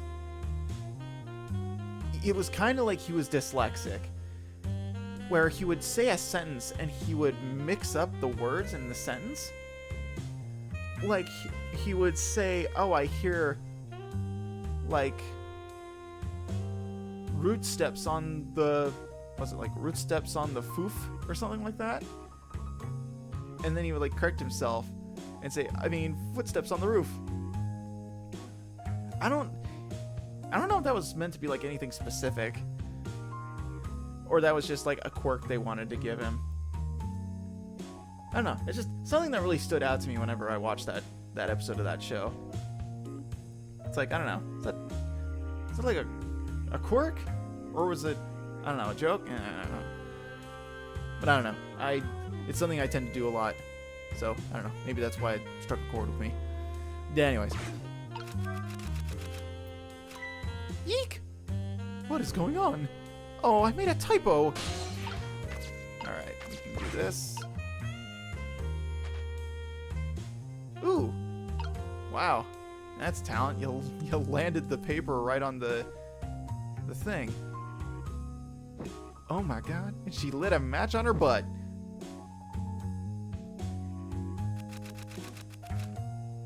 Also, skill to land a wad of paper on the edge of a wastebasket. That's pretty impressive. Almost as impressive as, you know, actually landing it in there at such a great distance. Oh, I actually have to do the thing.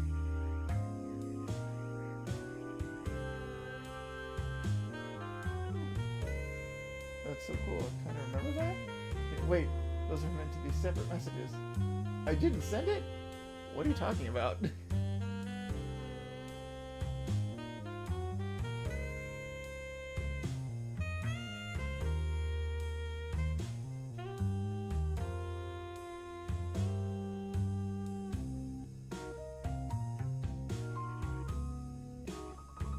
Anyways.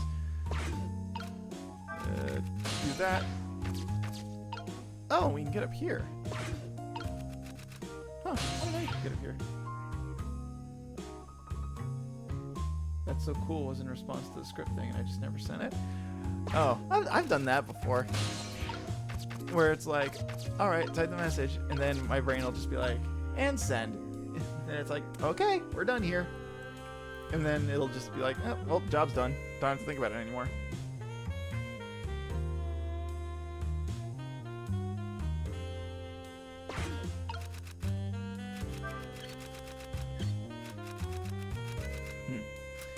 Anyways, can't do anything here or here.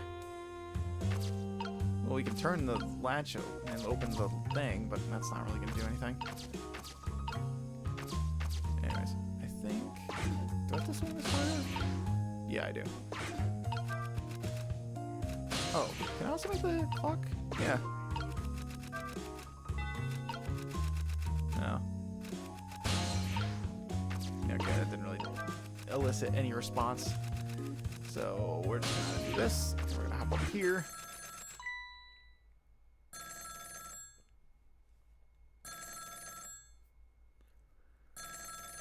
But the thing with the script is really cool. I greatly appreciate Shutakumi's style of video game development, and I always appreciate his work in games and his team. I don't know if he works with the exact same teams through all the games that he's worked on, but every time there's a game that he works on, I'm like 80% there, because the dude makes great stuff. I mean, and the Ace Attorney series is like a testament to that. Like, that series is very popular, especially in Japan. So, you know, he's got that under his belt, and he's got this here, Ghost Trick, and a few other things. I think. I'm pretty sure. But yeah, dude knows how to help make a very good video game. Hello, is that you? How many times are you going to make me tell you tonight is the holiest of all nights, my deadline? Please, I'm begging you, change your mind and come home to me. I think you're the one who needs to change his mind. Please, put yourself in my position. You can write your novel just as well from home. Until you change your mind, your daughter and I won't be coming home, even if that means forever. Let me talk to Amelie then, at least. You can't talk to her. She's sick with fever right now, and I won't have you giving her nightmares. I want to talk to Papa. No, I don't want to hear your voice anymore tonight. Please, wait a minute. Don't try to call again. I won't answer. I refuse to answer. Trace complete. Ladies' red apartment and troubled man's office.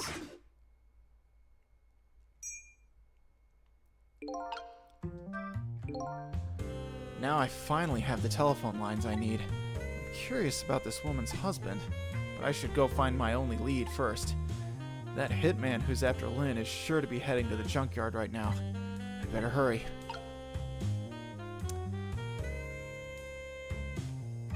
Or what we could do is go to the troubled man's office, see what's up. I'm pretty sure Lynn won't mind if we take a little detour.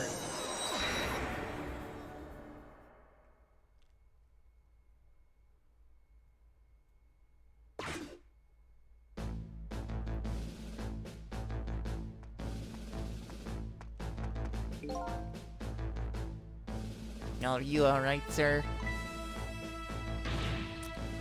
I ordered all of you not to come near me. I beg your pardon, sir. I'm sorry. I shouldn't have yelled at you like that.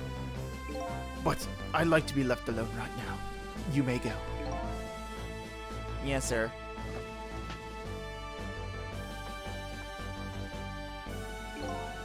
Oh boy. Another strange room and another strange person. Wish these telephone lines came with nameplates or something. Sheesh. Quick, scroll the screen. There he goes. Bye. Also, what interesting decorations. I can't do anything with the medicine bottle. Can't do anything with documents. Nothing with a water pitcher. I can flag the flag. Yeah, that's about it. Alright. And we can't go to Lynn's apartment or the luxurious parlor because those are both cut off. We're going to the junkyard afterwards. So, yeah, we'll just head to the junkyard. Also, I meant to say this earlier, but nice to see the telephone screen here actually in like a higher frame rate. It's nice. Not much time has passed since I was here last, but the situation has changed. Oh, I need to sit up. Looks like they're examining my body. Wonder who they are. Don't be silly, Sissel. That's Phoenix Wright. He just didn't style his hair today. And beside them, a certain somebody else wriggles and bounces happily. Wonder who that person really is, too.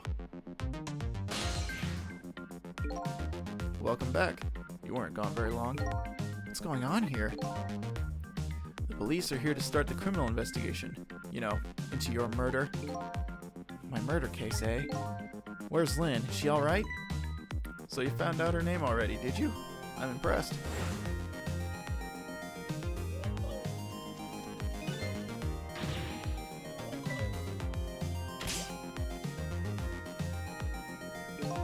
Sounded like she was in some kind of immediate danger.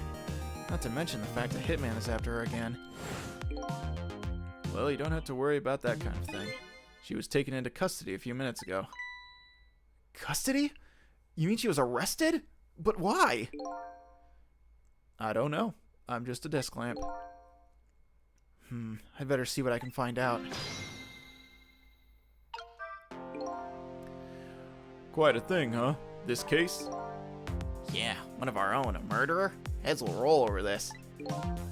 She's a rookie, too. I heard she was carrying out some kind of crazy investigation. Rookies aren't given crazy assignments like that. Not even rookies like Lynn. Yeah, but I heard she was special. She's got strong ties to Inspector Cabanella of the Special Investigation Unit. I plan on moving up the ladder on my own merits myself. Well, we detectives shouldn't be standing around gossiping. Never know who might be listening. Like me. Like me.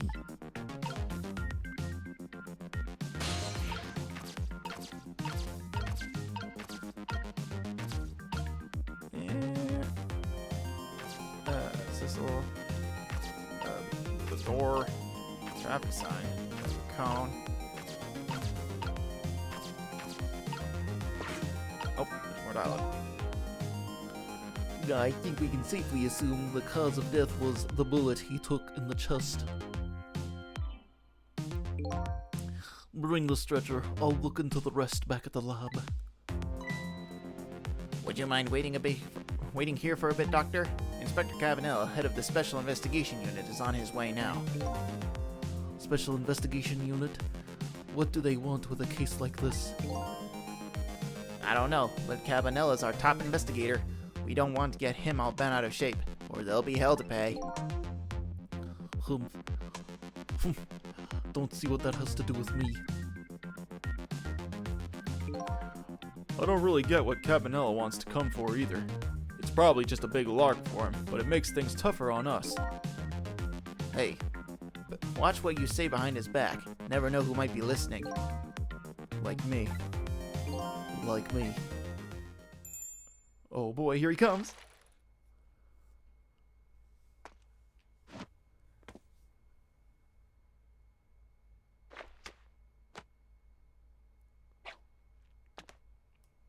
This fucking guy. The tension of a crime scene. Hold on. Need to get... Yeah, no, hold on. Oh, yeah, nothing like it, baby.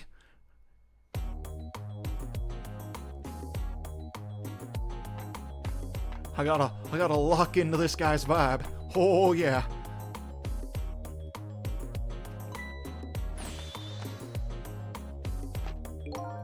Evening, boys. How's it looking? Inspector Cabanella, thank you for coming. Allow me to report, sir. Fine. You just hold that thought. I'm gonna make a little phone call first.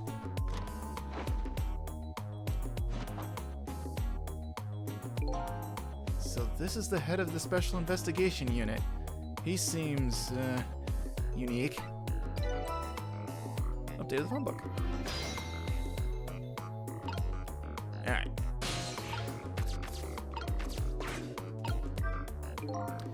Well, here he is, for his big lark. Aren't you going to confront him about it? I'm going to make my report. I'm getting confused. Hold on. I'm going to make my report. Uh-oh. Well, I'm crossing the streams. Oh, God. It's happening.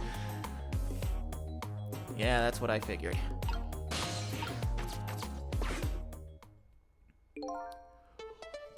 Deal me the deal. How's it going over there, baby? Going? How's it going, you ask? You'd like to know how it's going.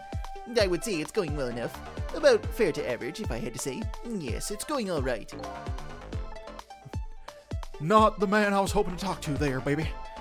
Do me a favor and put that other nice man on the horn now, would you? That's a nice fellow.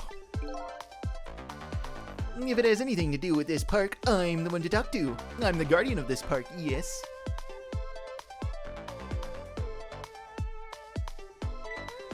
Ugh. Sorry about that, Inspector. I just got here. Well, glad to hear you made it. That other fellow just about threw me for a loop. Started blathering him something about being guardian of the park or some such. Yes, him. Sorry about that. Well, start doing your sticking out thing, baby, and buzz me if anything comes up. Yes, sir.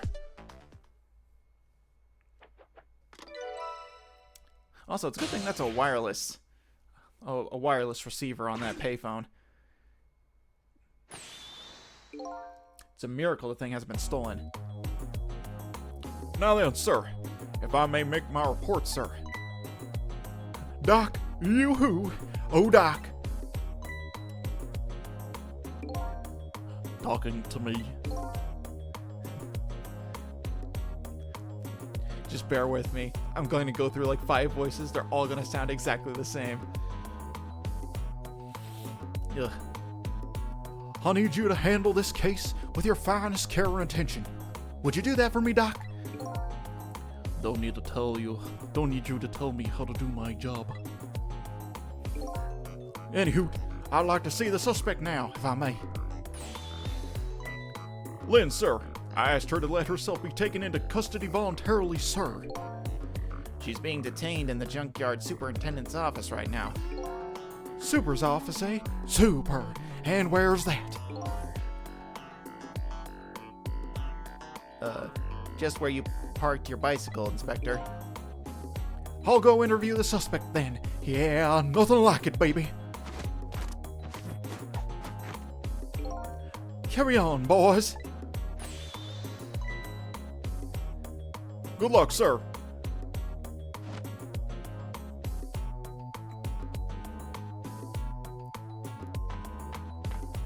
Look at him go.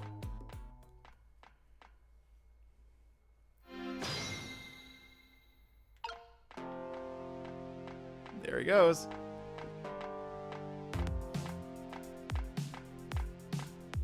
Hope I don't miss that dialogue down there. But I gotta watch Cabanella dance up the stairs. Alright, and then I think he hops on his bike. Does he? Yeah, he hops on his bike. And then, whee! He goes over there. Whew. That Inspector Cabanella sure has a strange air about him. You can say that again. I've never seen anybody use stairs the way he does. I hear he's dancing his way up the stairs of promotion that same airy way. And I hear Lynn is his personal favorite. What's the deal between those two?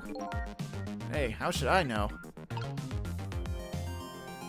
I feel really dumb for making one of the detectives have the Patrick Warburton have the Patrick Warburton voice and the other one being Elvis. I feel like I've made a terrible mistake. That doctor is blue. That means he's evil, probably. Hey man, that's racist.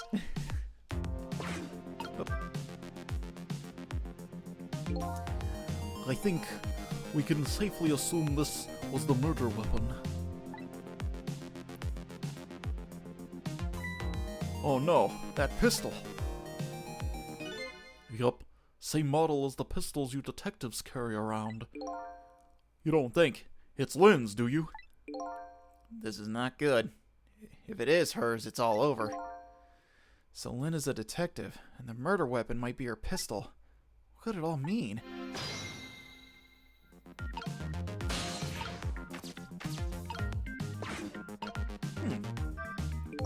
So this is the weapon that took my life. Pistol, eh? My memory seems to be hazy on pistols, but I have seen them before. That's for sure. Let's see. This part right here is... Fool! If you want to fire the thing, aim it in your own direction. I didn't fire it. I'm the victim here. This is the act of somebody who's jealous of my abilities as a detective. Good lord. Well, what are you glaring at me for? I'm hardly jealous of you. Well, I guess that proves it's a real gun.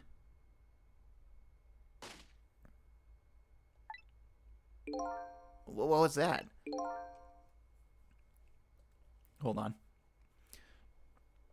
Peter, is that what I think it was? The sound of a gun.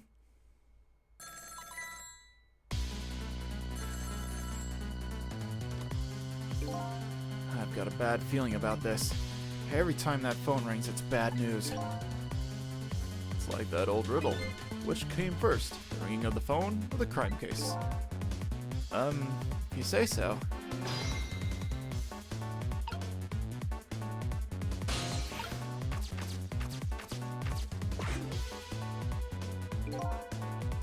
Ah, there you are. Do me a favor and have the doc come to the super's office, would you? He seems pretty busy at the moment, sir. Which one are you? The green one or the blue one? Huh? Oh, I'm the green one, sir. Listen, Greenie, get the good doc over here this instant, or I'll see to it that you never wear a green suit again. Yes, sir. I'll send him right up, sir.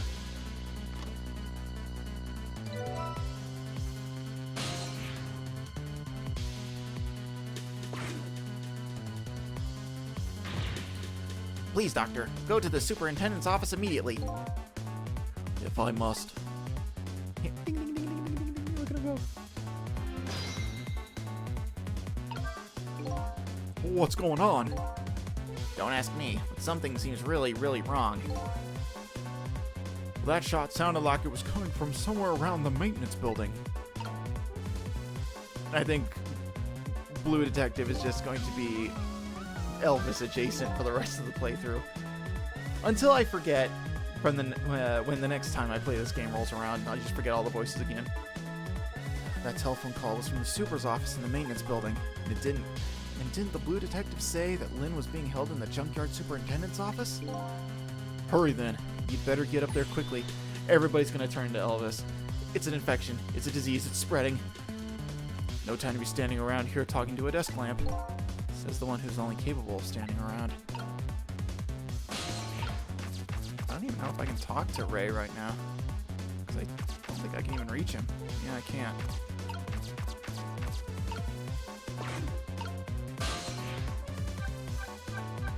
Alright. Let's blow my schnoz here real quick. Hold on.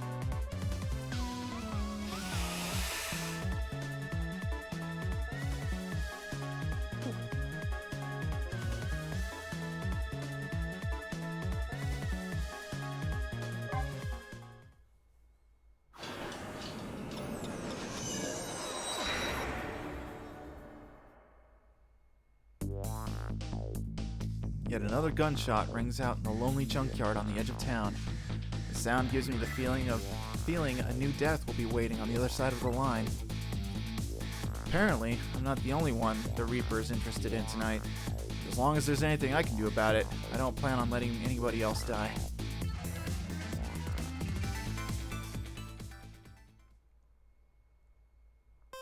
Illustration. And a new background. And a new song. Hey look, an illustration of Ray. Yes. Alright.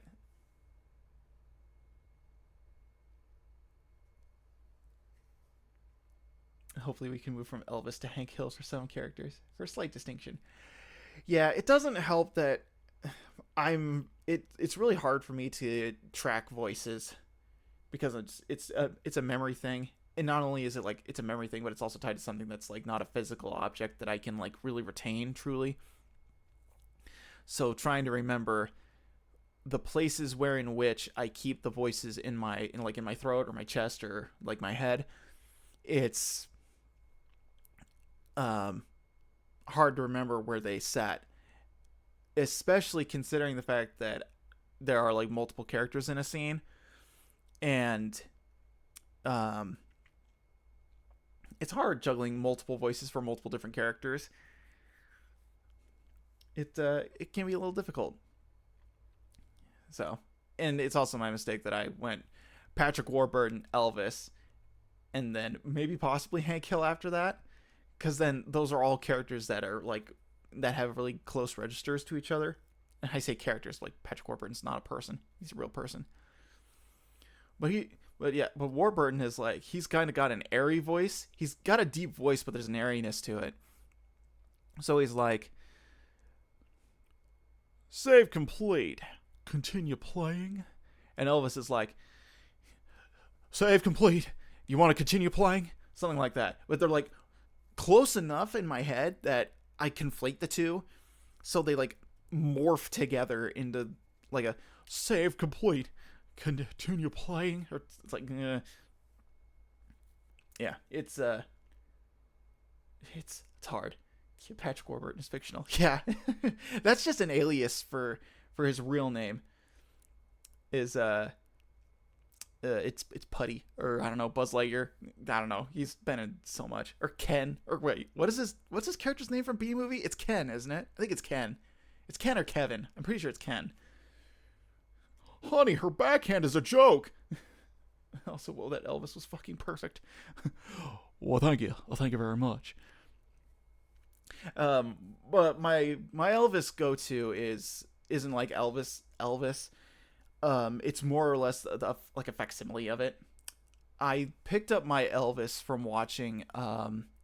Here's another poll for you. College Humor's Clocksuckers animated series. They had an episode where the main characters went back in time and got Elvis because they needed to figure out if Elvis was one of the main characters' dads. And I don't know who voiced Elvis, but he basically did a, oh mama, I tell you what, this is where I do all my eating and drugging. I also fight a horde of pirate ninjas here every other Tuesday. And that was kind of where he kept the voice, was about around there.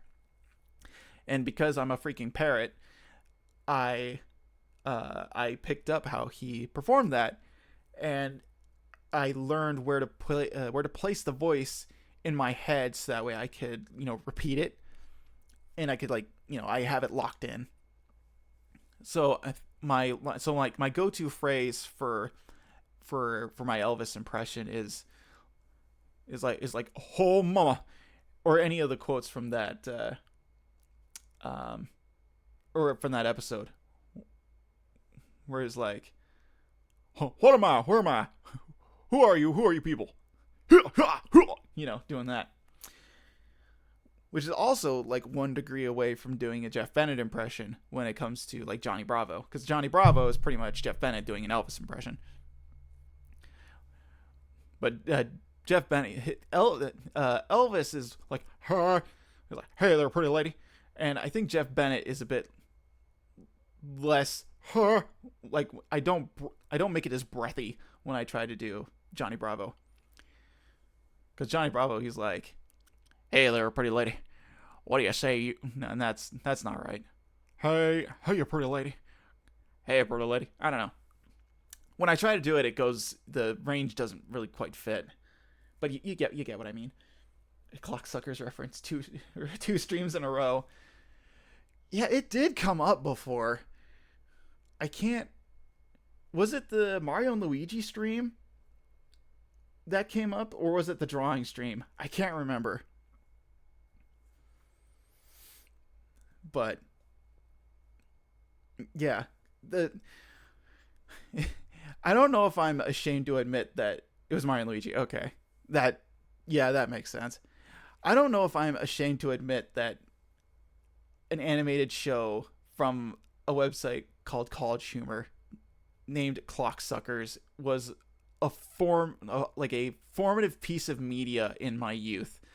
I don't know if I should feel ashamed of that or not, because I think I watched every episode of that show when it was still available. I don't know if it's still watchable anymore, because I know it was on their website and some of the episodes were on YouTube, but I don't know if they're still available anymore, which makes me kind of sad, because I think they're kind of funny, or maybe not. Maybe my tastes have changed. Yeah, who knows?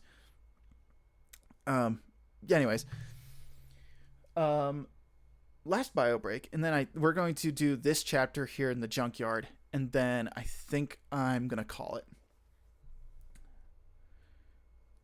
Yeah, we might have a selection of Johnny Bravo, Elvis, Hank Hill, Patrick Warburton, and possibly, very possibly, 10 Vegas Elvis impersonators talking at once.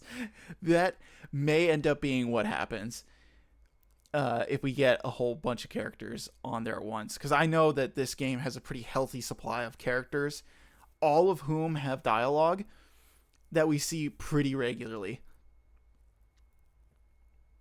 So, and you also have me, a singular person, with my limited pool voicing everybody. Because one of the playthroughs that I watched recently after I was like super hyped for this game was Secret Sleepover Society, and Jacob and Julia are 2 people, a woman and a man, and between the 2 of them, they can cover a wide range of characters, being multiple people and also having different voice ranges and vocal ranges. So it's like, they kind of have the leg up in that regard, as opposed to me, who is just one person with one voice. But yeah, we'll have to see. There might come a point in the Nexus where everybody starts talking like this. Lynn, Camilla, and even poor little doggy Missile. Oh, poor Missile. He'll turn into a Pomeranian with a pompadour, and he'll be saying, thank you. Oh, thank you very much. If we ever see him again, that is. Brave little doggy Missile. Anyways, I need to go to the... I'm going to take a bio break. I'll be right back. Lord.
Alright. This makes me want to pose and be referred to as the king. Yeah, do like finger gestures. Did Elvis do finger guns? I feel like he was a guy who did finger guns a lot. Or maybe I'm thinking of something else. I don't know what his moves, what like his move was. And you're talking to a guy who as a kid listened to a lot of Elvis. It's like, I don't quite remember what his go-to moves were. Because it's like, when I think of somebody like Michael Jackson, I'm like, done. He did like the moonwalk, the crotch grab, the pelvic thrust, the kick. It's like, those are all, to me, like, done. When I think of Elvis, like his general just shakiness, I guess, I don't really think of anything specific for him. I don't even know if he had like a move like that. Anyways, chapter 4, 8:23 p.m. And there's about 18 chapters in this game. Changing a person's fate is no easy task, especially when their fate is death. The scene at the other end of the line is pretty much what I expected. All except for one thing.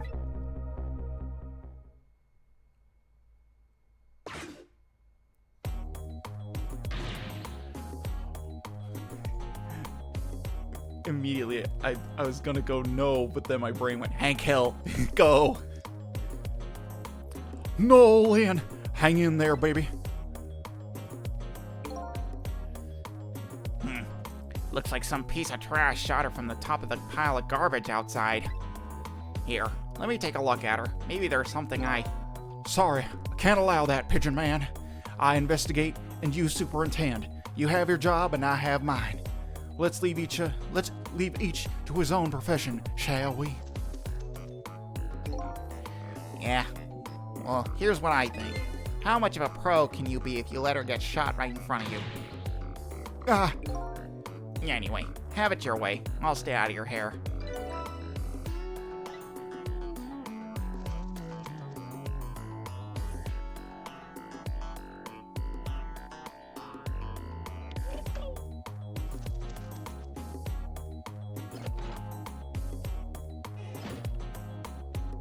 Boing.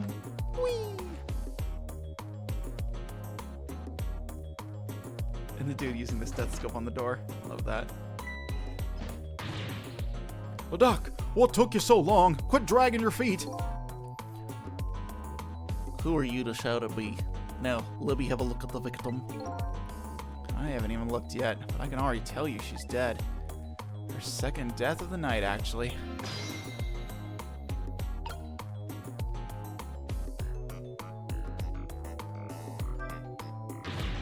How about it, Doc? Can you save her? She's not breathing.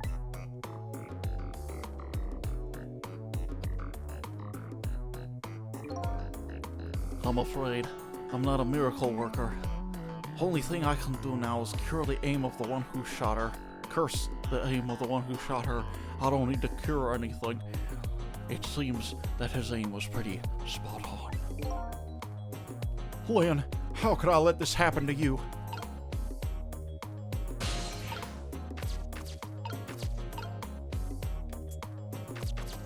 Alright, we can turn on the desk lamp and we can swivel it. Alright, we can do that. What's up with this blinding pink notebook? Somebody stuck it behind the bookcase at a haphazard angle. Maybe that's the superintendent's way of tidying up?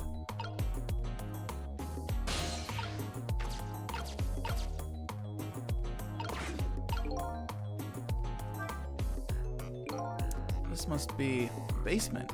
There's that old man from before. I can't see very well in this darkness, but it looks like a pretty strange room. Never mind this. I better go see about Lynn. Yeah, can't reach anything else here.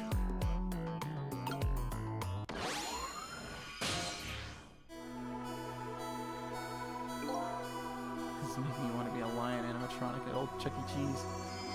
Is that a reference to something? Was there a lion in Chuck E. Cheese?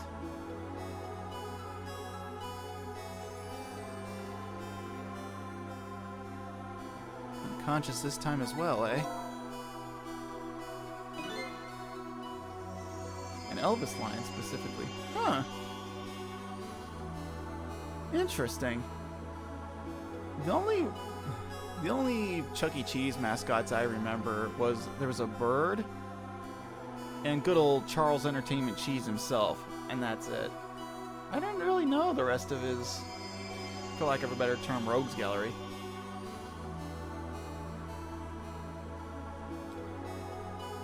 Where am I? She's coming too? What happened to me? Excuse me. Are you ignoring me? Oh, sorry. I'm still not used to talking with dead people, you see. Dead? So I'm dead, huh? Try as I might, I can't seem to remember who I am. She's starting to remind me of me. Who am I? Everybody seems to call you Lynn, if that's any help. Lynn, huh? Pretty cute name. And apparently you're a detective, too. Detective? You mean that super cool kind of cop that solves crimes and upholds justice? You mean that super cool kind of cop that solves crimes and upholds justice? Shaft! Sounds like a pretty subjective description, but yes, that's that kind of detective.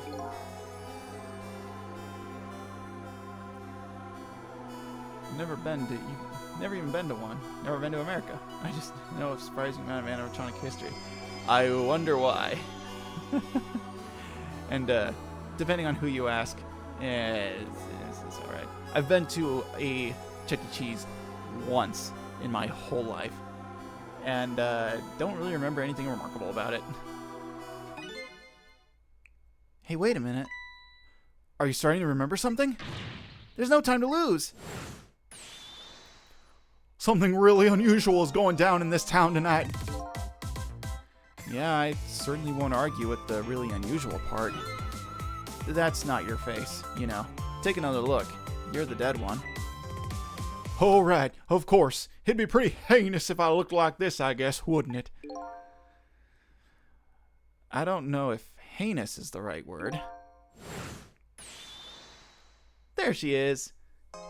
There, now this is more like it. Something really unusual is going on in this town tonight. Could it have anything to do with my death, I wonder? Tell me, what is going on in this town tonight? Don't ask me. Huh? I can't remember a thing. I think it's probably because I'm dead. Urgh, everything is so confusing. Can't you do something? Hey, you're asking the wrong guy. But I've got some things to ask you about. I'm looking for the answers to the questions, who am I and why was I killed? Do you know anything that might help me? The only thing I know right now is that my name is Sissel. Your name is Sissel, huh? I think so. It rings some kind of bell anyway. I think I was killed tonight while I was meeting with you. So you must at least know me, I think. I was meeting with you? Yes, in the junkyard outside.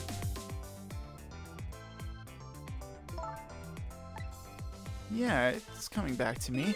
I remember now. I knew it! I knew you were the lead I needed. But I'm sorry. So sorry. I don't think I can help you. Why not? 'Cause I don't know you. What do you mean? I thought you said you remembered me. No, I said I remembered something. I remembered the fact that I don't know you. No way. So I died, huh? Yes, apparently. I'm very sorry. How could this have happened? After I just passed my test finally this year. My exciting career catching the bad guys had just begun. And now look at me. Why did I have to go and die in an old junkyard like this? Poor kid. Shock is setting in. And so I told her everything that happened tonight. About ghost tricks, possessing and manipulating objects, and about going back 4 minutes before a person's death. This actually isn't the first time you died tonight, you know. You were already shot and killed once before tonight. Or once before tonight. And you saved me? That's right. You don't remember?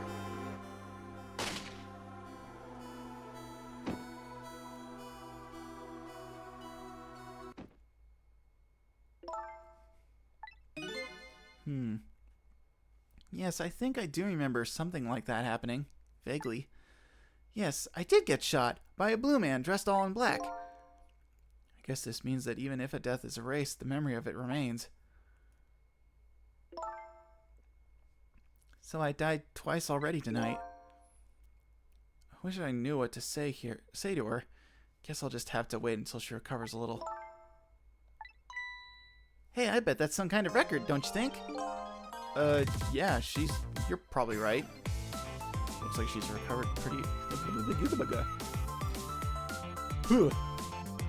yeah, you're probably right. Looks like she's pretty much recovered already. Ugh. You know, I didn't really, believe people that the sentences were structured in this game until I've actually had to read them out loud. Like, when I'm looking at them and just reading them in my head, it all makes sense. I parse what I need out of the sentence to understand what's going on. But then when you actually have to read it out loud, it's like, no, yeah, it is a lot, isn't it? So you don't know me, huh? Nope, wish I did. So do you suppose we're just two strangers who happened to meet tonight? No way. I don't think it was any accident. Why in the world would I be way out here in the middle of nowhere for no reason? I was asked to come here tonight. Asked to come? By who? Can't you kind of guess where this is going? You're kidding. You mean... Bingo, by you. I asked you to come here, but why? That's what I was going to ask you. Why did you ask me to come here tonight, way out here in the middle of nowhere? You gotta be kidding me. It goes without saying that I don't remember. Everything is so confusing. Can't you do something? Lynn. I'm not saying you owe me or anything, but I have a favor to ask. What is it? In the next 4 minutes, you'll probably come back to life. When you do you think you could try to find out about me before tomorrow morning? Who I am and why I was killed? I'm really sorry, but I can't make any promises. Why not? I don't remember very clearly right now, but I think I was investigating a case tonight. A case that is very, very important to me. So even if I come back to life, I don't think I'll have time to find out anything about you. I know that's a terrible thing to say to the person who saved my life once already, but I'm really, really sorry. I see. That's too bad. But I'm afraid I'm still going to have to ask you. Ask me what? Ask you to save me? Even though I probably won't be able to help you. I know it's selfish of me. I really apologize. But I just can't die. Not yet. Not like this. I'm investigating something important tonight. I think maybe that might be the reason I was killed. But I still want to solve the case in spite of all that. Am I out of line? Didn't I tell you a minute ago you don't owe me? Huh? I'm certainly not going to treat your life like some kind of bargaining chip. I'll save you. What you do after that is up to you. Thank you. So you ready to go back? Back to 4 minutes before you got shot? Oh yeah, it's rewind time, baby.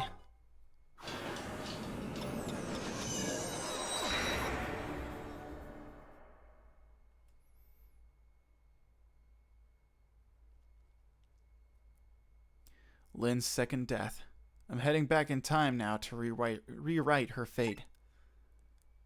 Faced with those circumstances, she could have just lied and promised to help me, but she didn't.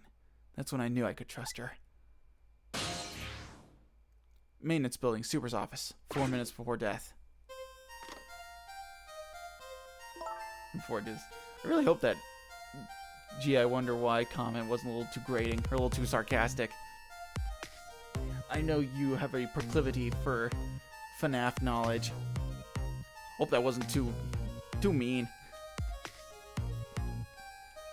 Kind of been on a scathing spree as of late.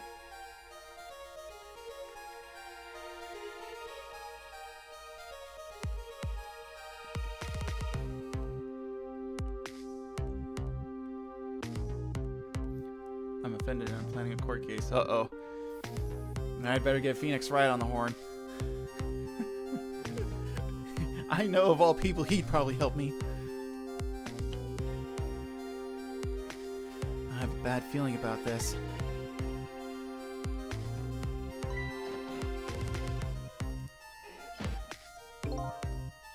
Detective, is everything okay? Oh, I was hungry, so I was trying to get something delivered. What? Don't do that. Oh, I'm sorry. You should leave jobs like that to me. Is chicken alright? One chicken dinner. Oh, that's okay. I'm not feeling very hungry anymore.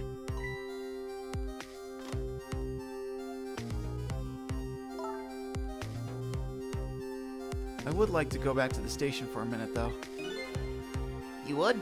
Oh, I'm afraid I can't let you do that. Inspector Cavanella is on his way. He'll be here any minute.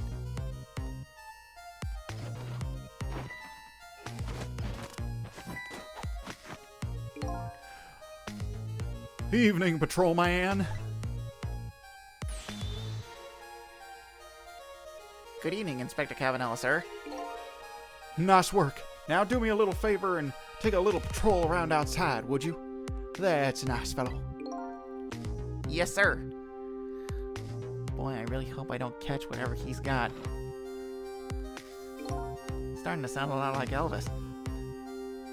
Yo, how's it going, baby? Inspector Cavanella, what are you doing here?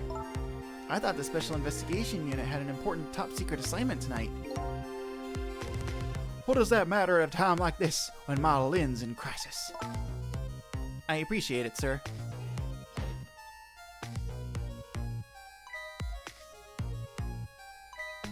Wait a minute, did you just say crisis? Don't tell me I'm being suspected. Suspected of shooting that pointy-haired man in the red suit? I mean, I never even met the guy before. Never, baby? Oh, well, before tonight, I mean. He asked me to meet him here. He said he had important information about the big case I'm working on. He's the one who contacted me. I see. I see. Well, Lynn, I tell you, Lynn. Now I want to do Foghorn Leghorn, but I don't have his voice nailed down. I see. But it's funny, isn't it? I'll take a look at the list of cases your station is handling right now. And I didn't see you listed as involved on any big cases.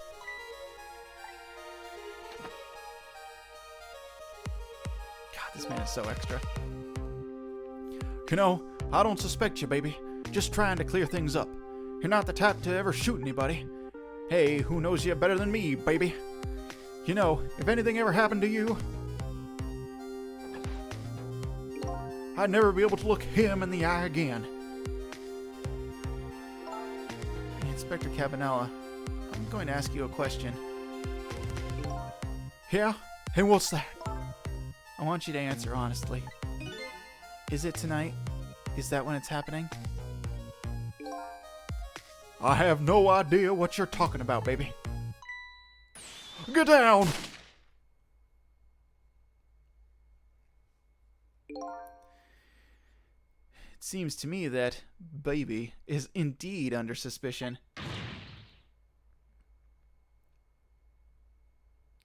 By Inspector Cavanella? No, he's not like that. Just for the record, did you shoot me? Me? I would never do anything like that. Anyway, looks like the hitman fired from outside. It'd be hard to prevent the bullet from coming in, though. In any case, let's just give it a try. Our 4-minute game. Also, FYI, I know about animatronics because one night I went from midnight to 4 a.m. on a deep dive about the history of animatronics for no reason. Now that I know about. Just random knowledge deep dives. I used to do that all the time. but I totally get where you're coming from. Yeah, I didn't mean to be so to be so mean about it,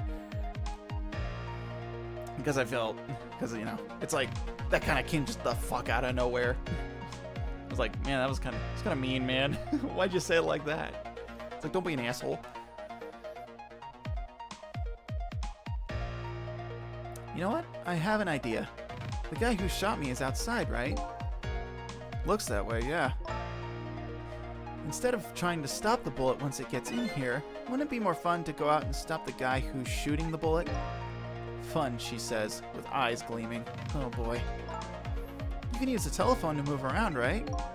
That's right, and I know the telephone number to the junkyard payphone, too. I don't want to get shot again. You know what they say about 3 strikes and you're out.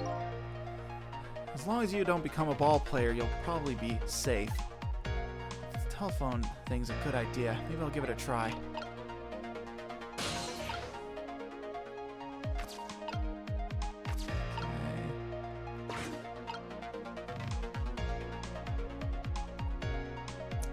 Just the dialogue.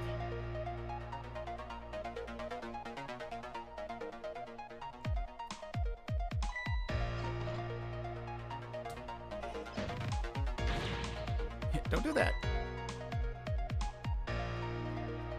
Sorry. Come on, let me out.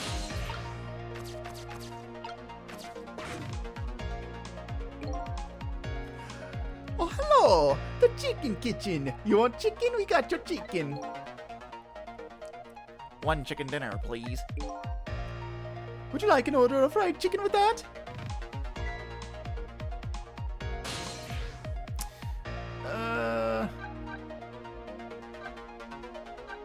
We could go there, but that's not really where we want to be. So I think we'll stay. I no longer remember my age, but it's fine, because I know that someone out there has 4 separate The King Lion animatronics from different locations. Like, somebody collected them all? Or that...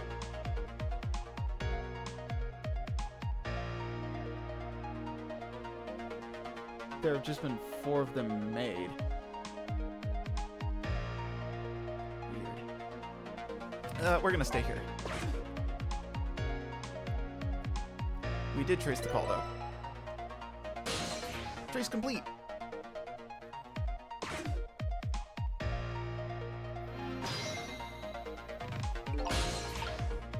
Salvage them and operates them. You might have more now. Crazy.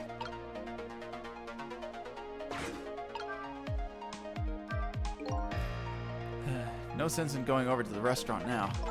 Right. Can't eat chicken if I'm dead. That's not what I was talking about. The place we need to be now is outside in the junkyard where the hitman lurks. And the only way to get there is to use the telephone lines.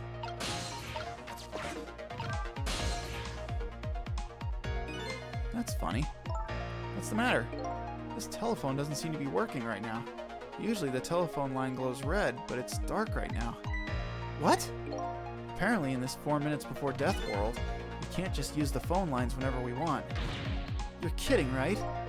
As long as the lines are closed like this, it looks like we can't go anywhere. But I want to stop that criminal! That's okay, Lynn. I've got a plan. Huh? That's Lynn's notebook. Yay, wait a minute.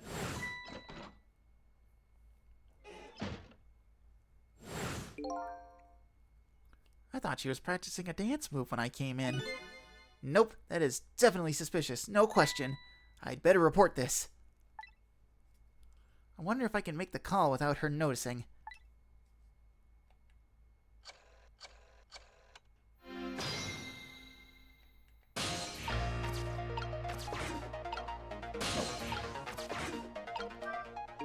What's up with this blinding pink notebook?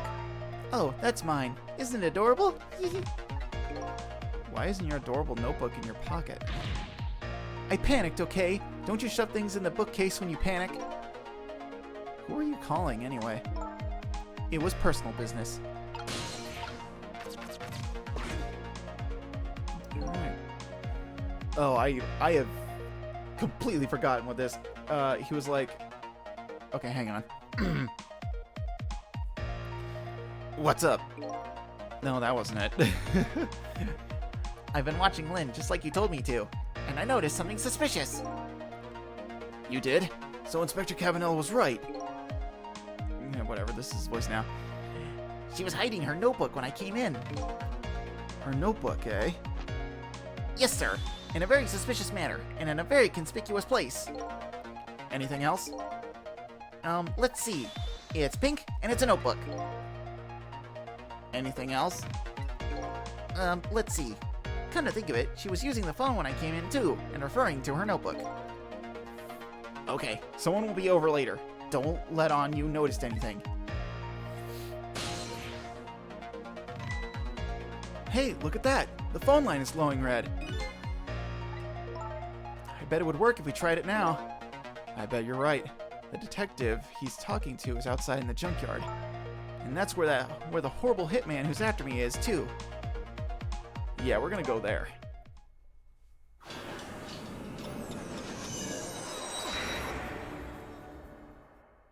Yeah, he was a nerd. Pretty much the patrolman voice. Okay. Yeah, because I figured, because I know it was like, I tried to do that voice of the one 4Kids actor who's like, he's like in every 4Kids production ever, and you hear him a lot as like background characters. I really wish I knew his name.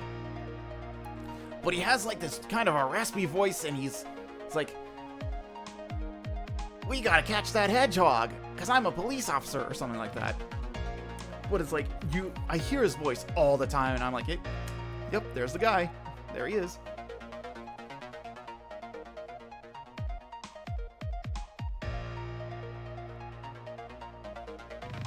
I've been waiting for you. Eek! What are you? A desk lamp that sounds like an old grandpa? I'm not doing the old grandpa voice. I knew it ahead of time, but I still didn't want to do it because I didn't want to try and burn out my voice already trying to do something like this. Already I feel my throat giving out. So, just call me Ray.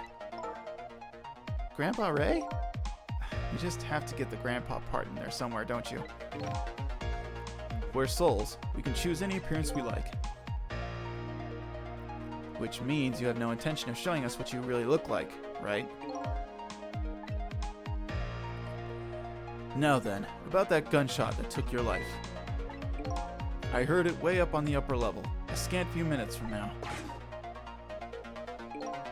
The hitman is probably getting his rifle ready right now.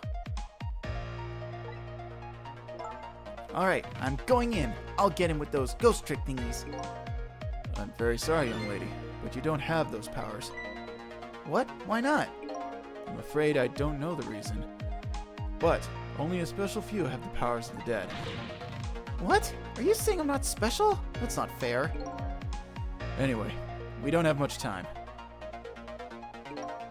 Come on and hop in.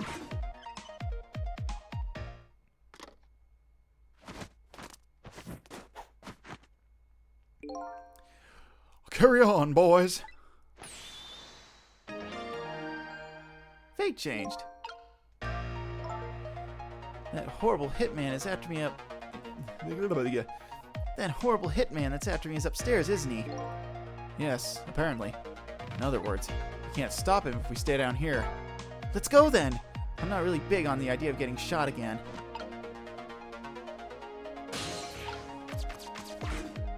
guys gonna talk some more? No. Okay. Yeah, we're good. Oops. There we go. Hey, Ray. Fold that back up. Go here. Gotta do this whole rigmarole again. Oh yeah, because we're also doing something else too. We have to beat Cabanella upstairs. So that way we can get here. Well, we made it. Now it's time to hunt down that horrible hitman. He must be around here somewhere preparing to take his shot. There isn't a lot of time. Let's try to find him. Fast. I'm going to make good and sure he understands what happens to people who point guns at others. There's a gleam in her eye that's absolutely blinding. Yeah, because the only thing you can do is turn the light on and off. But what you gotta do is we saw him being Cabanella, riding his bike. So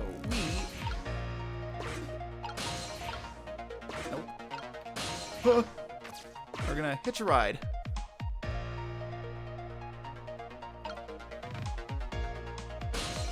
We're gonna jump over here.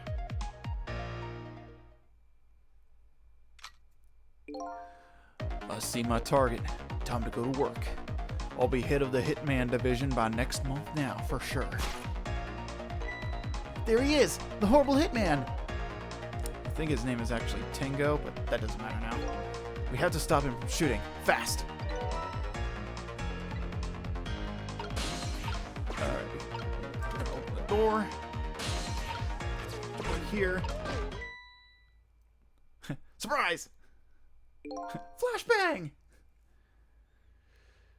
There. We put a stop to that shot at least. We did it! So I'm safe now, right? Well, it changed your fate a little, but it didn't avert it completely. We're not done yet.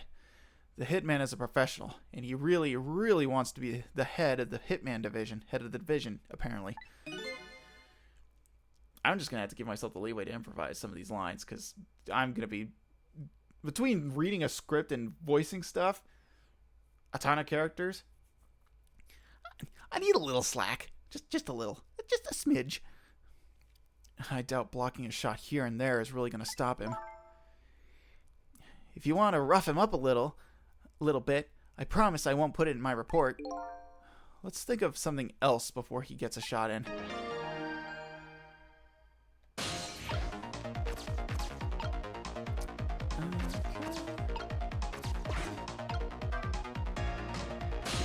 Here. Let's see. Light there. Light there. Okay. Hit your right on this guy.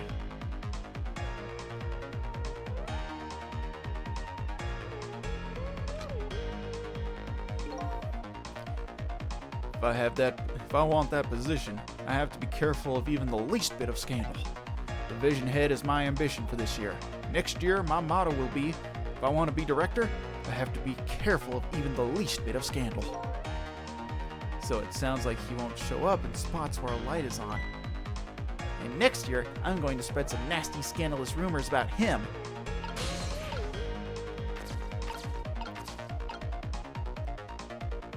Let's turn this on. Which light's going to turn off? Oh, look at that! One of the lights went out. There are 3 lights here altogether. Apparently we can't have all 3 of them on at once. Our station is crazy cheap when it comes to electricity. Just so another detective could see what he was doing the other day, I had to pedal my bicycle in place to work the headlamp. A very sad tale indeed. Sounds like they're taking things way too far.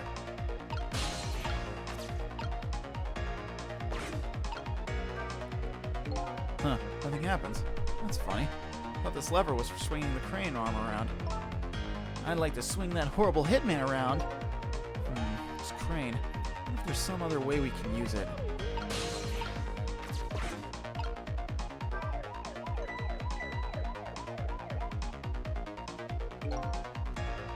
Hey, did you turn that light on?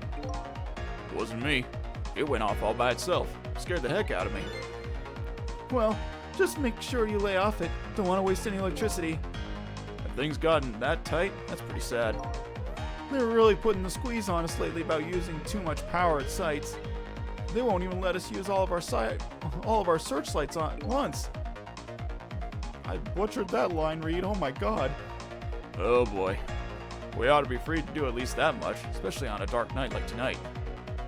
Okay, try on this guy. Yes, time is passing. I'm gonna switch that light off. Jump over here.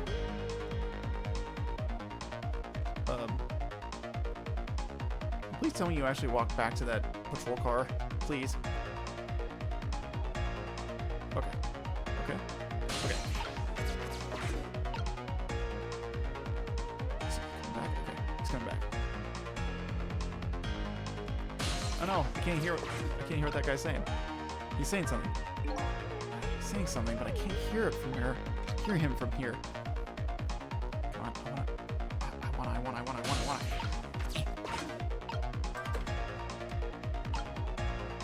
on. Yes, there we are. Musings of a Hitman, Part 1. When I fire a bullet, I put my heart and soul into it. The bullet is my soul. The shot is the expression of my soul. That's why I never waste bullets. Besides, I'd have to put the extra bullets down as an extra expense, and accounting never lacks that.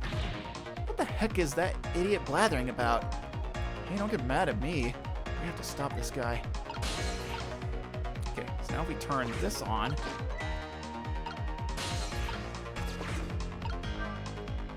Close the door. Okay. That searchlight's on and that one's off. So now, just jump over to this guy.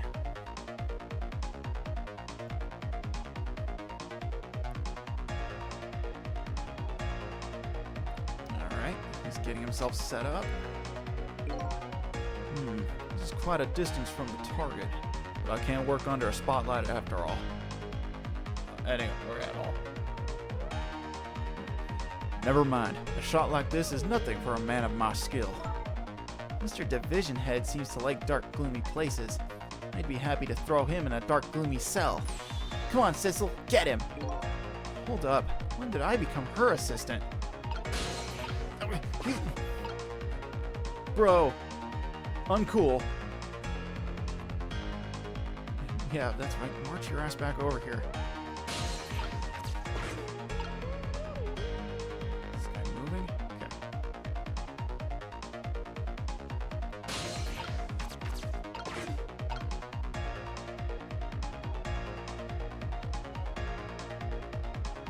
Alright, we're gonna go over here. Crossing gate.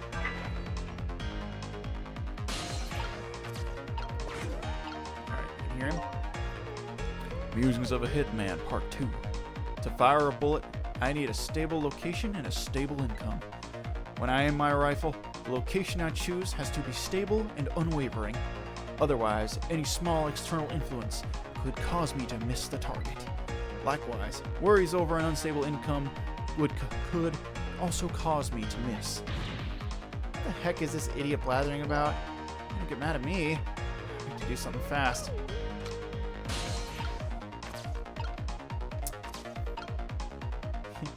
Musings of a Ghost. Part 1. If you're stuck dealing with a despicable hitman who likes to shoot police detectives, stick them in underneath dark, gloomy, heavy objects. Like so.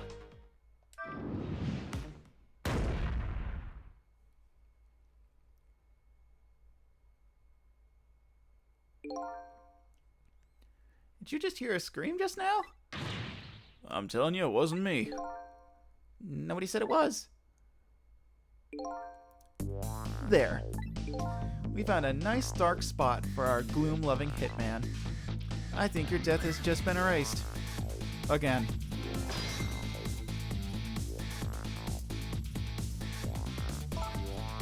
Why not, I wonder? Huh? Why don't I have powers like yours? If I could do things like you do, it could really help me pursue my case. Why only the special few, huh? It's not fair. It's the same thing the little doggy said too. Well, I'm jealous of you, actually. You are? Why? Because your life can be saved, even if you die again tonight. I can save you with my ghost tricks. Nobody can save my life, though.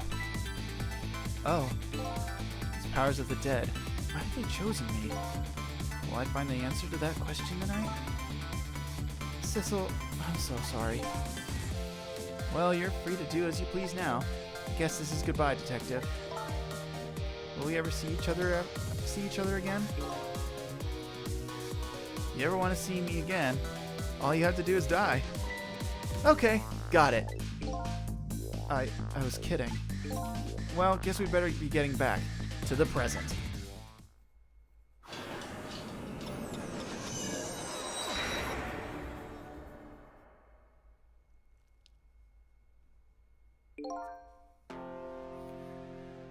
Lynn has escaped death for a second time. That doesn't mean she's out of the water yet. I better go see how she's doing.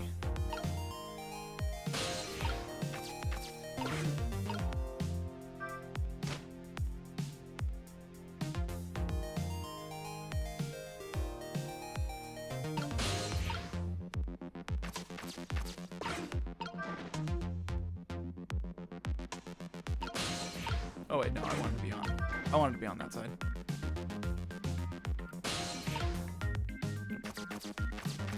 There we go.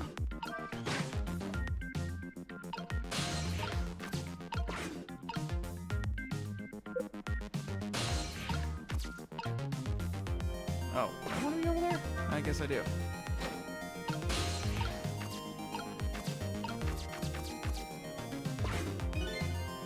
Well, looks like congratulations are in order. You erased yet another death. I haven't gotten any further in solving my own mystery, though. That woman holds the key. Don't forget that. Lynn, huh? Now that she's alive again, she's probably still being detained in the super's office. She won't be able to pursue her case without the freedom to move around. I'd better go back to the super's office and see her. That sounds like a good idea.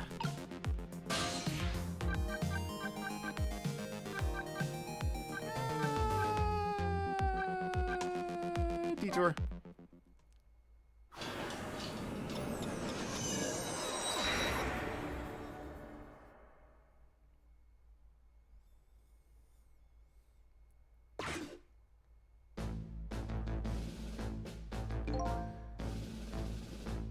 Maybe I was wrong. Maybe Emma was right. Maybe it was a mistake I was ever born at all. Wait a minute. If I'd never been born, Amelie wouldn't be here right now. Oh, it's gotten to the point where I don't know what my mistakes were. What defines a mistake anyway?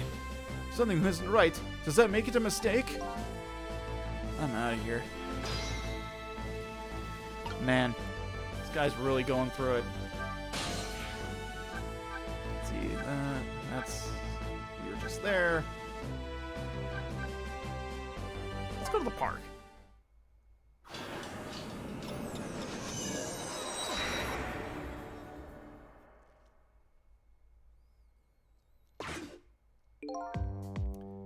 The entrance to the nearly deserted park. A detective who was ordered by Cabanella to perform a stakeout is nowhere to be seen. Maybe he's in the restroom? What if that strange young man followed him in there?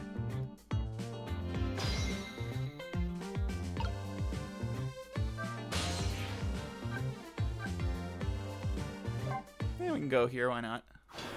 Get a little peek at the chicken kitchen.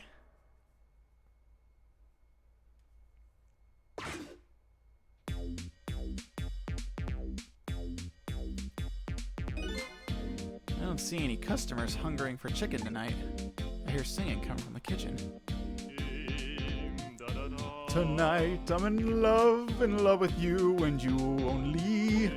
My darling Miss Chicken, let me show you with gifts of salt and pepper. La la la. He's not a bad singer, but I guess I'd better be going. Yeah, look at these three. Yeah, she's kinda cute.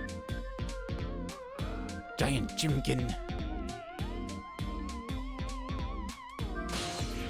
Alright. Enough messing around. Let's go to the super's office.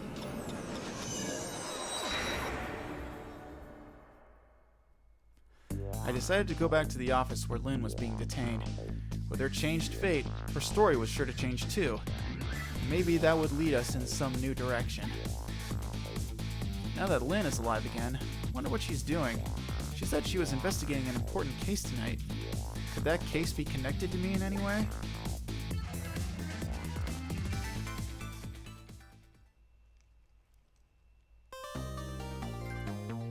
Yeah. Wow, that took place in like 11 minutes. That's crazy. Continue new illustration. New song, Changing Fate. Save? Yes.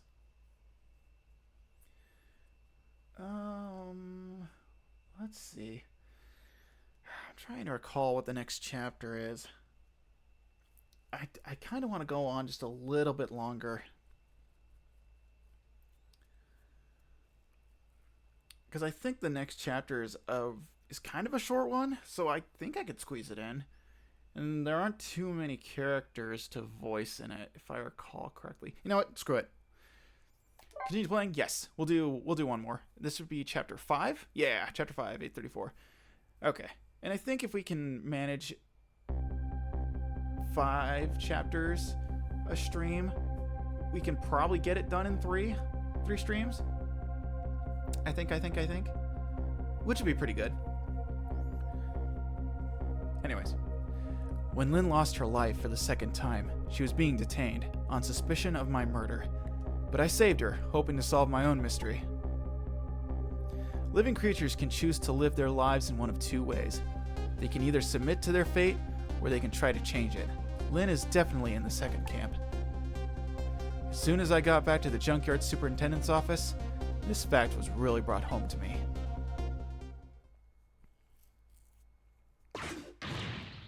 Fool!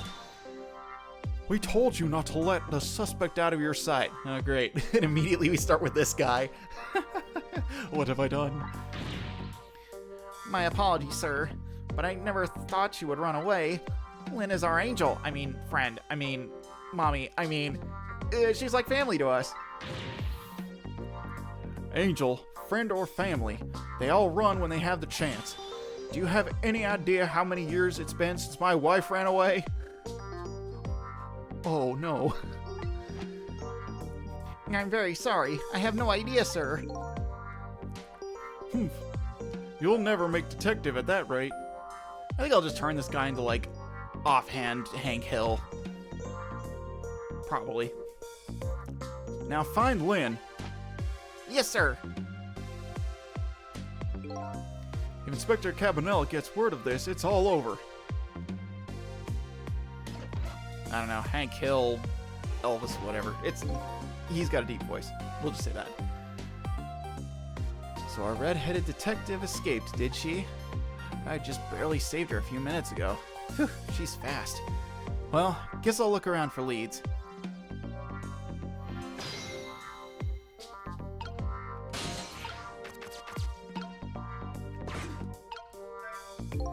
Lynn's notebook, sad and forgotten, sits behind the bookshelves. Who could she have been calling on the phone before she hid it there? I wish I could find out. Squeaky, squeaky, squeaky, squeaky. That old pigeon man. Do you suppose he's carrying out some sort of research here? Look at all these precision instruments and complicated devices.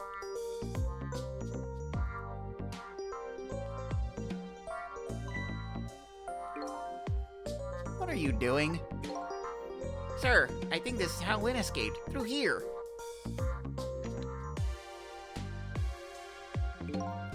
She couldn't possibly fit in that tiny little elevator. Oh, I don't know, sir. Lynn is pretty slim. Fool! Don't you know that women can make themselves appear slim through fashion? To this day, I still don't know how much my wife really weighs. I'm very sorry, sir. I had no idea, sir. You'll never make detective at that rate. Anyway, where is that old pigeon man? Oh, him, sir? He went through the door behind me, sir.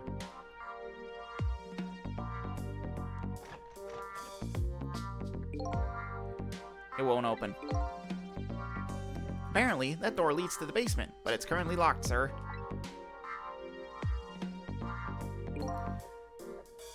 These instruments, they're all very suspicious.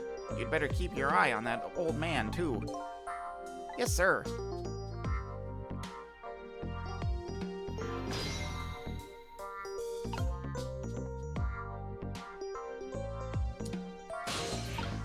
Trying to recall. What was the... These photos look pretty old. Pictures of little fragments of rock. That old pigeon guy has some pretty strange taste in wall decor. I have no idea what this instrument is for. As a matter of fact, this whole desk is filled with things I've never seen. I know I've lost my memory, but still, that old pigeon man seems like a pretty strange guy.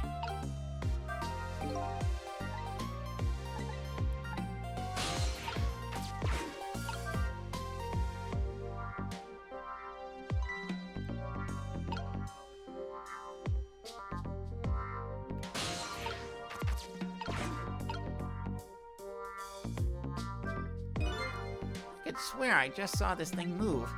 Don't tell me. Could it be? It sensed the tension between me and the detective and moved to get away from it? That was an unexpected tangent. I'll never make detective at this rate. What I need is some sort of achievement, a feather in my cap. If only I could find a helpful lead, that might do the trick. Helpful and blindingly obvious lead that is staring you in the face right now. Okay, I'm already in the lamp. We're just gonna whoop. We're just gonna we're gonna whoo.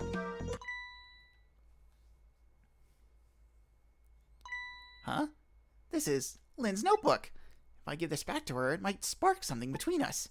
What to do? What to do? This is a very complicated matter. Yeah, woo, more stream. Yeah. What have you got there? What, this? Oh, this is, Wait a minute. Is that? Yes, sir. It's Lynn's notebook. Notebook, eh? Come to think of it, there was something about that in the report. Something about her looking at her notebook and making a phone call.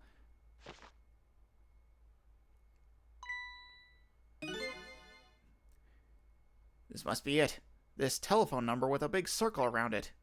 Aren't you curious to know who she was calling? I am. I really am, sir. I'd like to know. Oh, but I don't have any ulterior motive for wanting to know, though. No, sir. No, sir. This number might be an important lead. I'd better check it out. Okay, I think I'm kind of starting to dial it in now. I want deeper nerd voice for the detective, high-pitched nerd voice for the patrolman. At least this patrolman in particular. I'm allowed to change it at will. Oh, we're getting to one of my favorite guys. Hello? To who am I speaking? To who am... Who? I really want to know who are you? Hello? To who am I speaking, please? To whom am I speaking to, please? Yes? Hello? This is a criminal investigation. We need your cooperation. Hey, I know that voice. Is that you, Detective McCaw? Oh, is that Officer Bailey? What's up, sir? You don't usually call this late. Oh, did you get a call from one of our detectives, Lynn, earlier? From Lynn? Yes, I did. She calls every night. Maybe she senses it's about to happen. Did she say anything special? No, not really. Is something wrong? Yes. Well, I might be contacting you again if I have any other questions.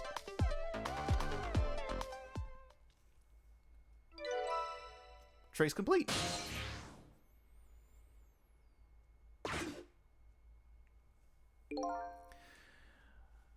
I'm going to go file the report down at the station. I need you to be vigilant here. Excuse me, Detective, but... What is it? That notebook. Would you mind if I gave... Never mind, sir. Just stay on your toes. Yeah, please just get out of here so I don't have to voice you anymore. Your weird-ass changing voice. Go, get.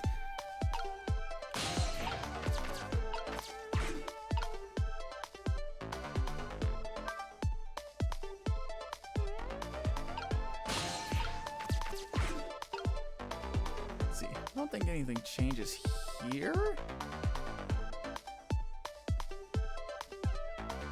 No. Okay.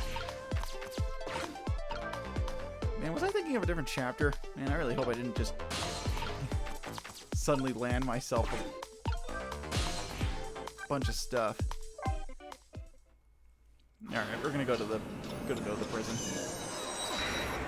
I think. This is the prison?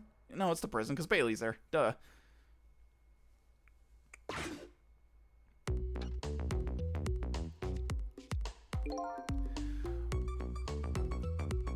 Okay, I have a thing in mind for this guy. I need to... Bear with me, I want to dial in his voice a little bit.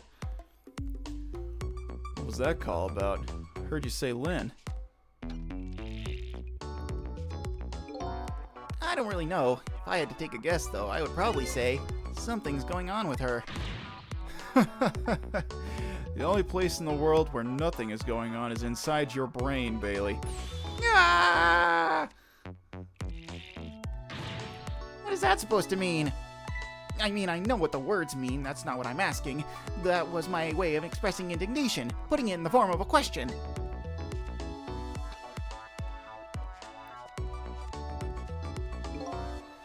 I just hope Lynn's not doing anything crazy. I'm a fan of hers, you know? According to my log, Lynn has been calling here nearly every night as of late. So let's see. This is the place Lynn took all that risk to call, eh? But what exactly is this place?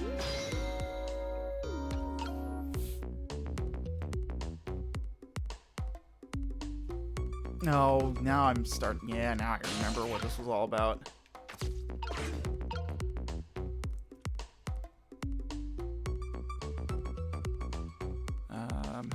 Don't think anything else happens. Okay, yeah, nothing else happens until you.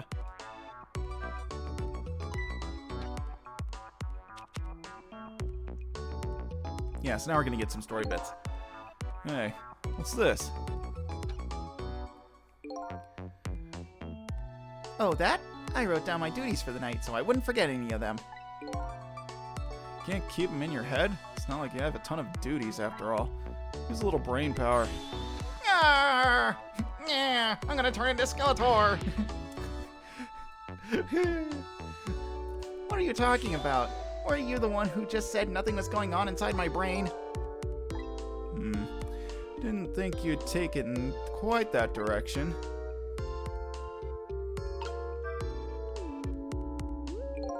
So let's see this important to-do list of yours. 9 o'clock. Take prisoner C-38 to the telephone room. Yes, he just made a request to use the phone a little while ago. 9 o'clock, eh? That's when Lynn usually calls. Well, I can't let her talk to him tonight. Rules are rules. Poor Lynn. Sure wish I could comfort her.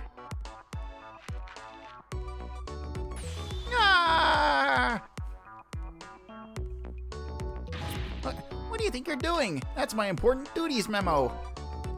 That's okay. I've got it all memorized for you.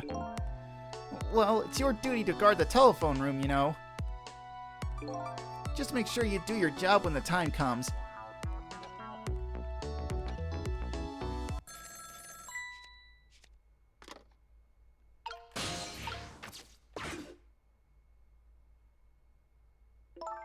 Hello? Lynn! I'm sorry, I don't have much time. Please let me talk to him. I'm sorry, Detective. I can't do that tonight. You can't? But you always let me talk to him before. Well, the telephone room is already reserved. That's why. Oh. By the way, is something going on with you tonight? What? Why do you ask? I got a call from one of the other detectives a minute ago, asking about you. Oh, really? Well, I don't think it's anything important. Officer Bailey, do you think you could keep this call just between us? Even if only for tonight? Well, Oh. Well, I gotta go. I'll call again tomorrow. And she's not even the first one to hang up.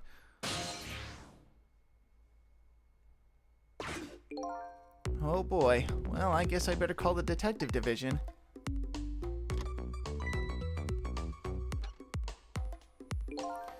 Hold on there, Bailey. What? Don't tell me you're gonna report that call from Lynn. What else can I do? It's my duty. Just write it down on one of your important to-do lists. Then I can wad it up for you and throw it away.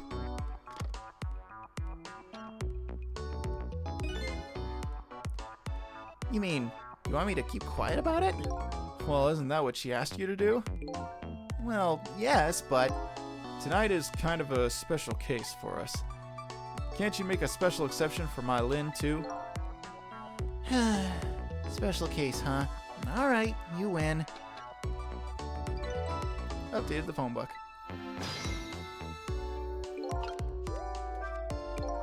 I don't know what they think is special about tonight, but for me, it's my only night. Lynn is on the other end of that telephone line. I'd better hurry.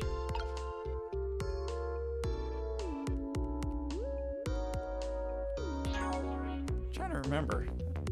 Something else happens in here. Lost my life at a lonely spot on the outskirts of town. My name is Sissel.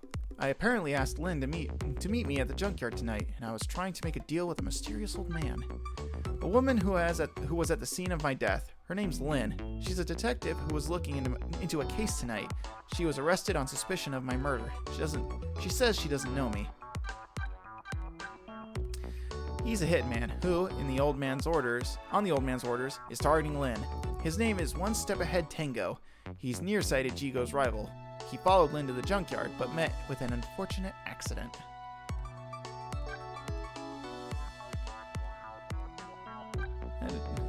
I know it's kind of obvious, but I mean, they both used the same art for the two of them. I think it's kind of funny. They just made slight alterations to the face. Lynn's neighbor. She lives in an apartment decorated in red with her daughter. Apparently, she's a novelist who moved here due to a disagreement with her husband. She refuses to answer the phone anymore tonight. And her name is Emma, I believe. And this is Amelie. The daughter of the woman in purple. Her name is Amelie. Because of her fever of 102, she isn't going out for her lesson tonight. Apparently, she and Camilla are friends. She's worried about her father's birthday. He sits alone in his stately office, tearing out his hair. He is frantic about his wife, the woman in purple who has left him. A member of the police who's investigating my murder. His partner is the detective in blue. He works under Inspector Cabanella. Apparently, his name is Detective Macaw. A member of the police who's investigating my murder. His partner is the green detective. He works under Inspector Cabanella. He's apparently a colleague of the detectives. He's examining my corpse. There's something off about him. The head of the Special Investigation Unit. His name is Cabanella. Apparently, he's the group's top investigator. Looked up to by his men. He seems to dance through life. He has some kind of special tie to Lynn. He works under Inspector Cabanella. He's performing a stakeout from the park. An odd man seems to be bothering him. There's no other way to describe him except the man who is bothering the detective with the cap. His mission is apparently to protect the park. The superintendent of the junkyard. He apparently also lives in the maintenance building. A man who loves and is loved by his pet pigeon. Or at least that's how it appears to be. Jovial tenor. Which apparently, from what people have told me, his singing voice is not actually a tenor voice. So, that's a lie. Most likely, he's the chef of the restaurant, the Chicken Kitchen. A typical cop. Yeah, typical cop. Doing cop stuff. I guess he's one of the policemen investigating my murder. There are so many of them, I can't tell them apart. Navy blue square. Oh, come on, man. He's got a name. He sits at his desk in some office and appears to be working. These guys all wear the same uniform. I can't tell them apart. Oh, come on. This guy even gets a name. Be nice to him. Poor Bailey.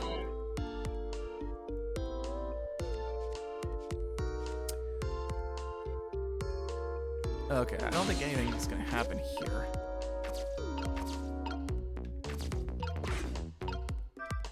Alright, so I guess we're going back here.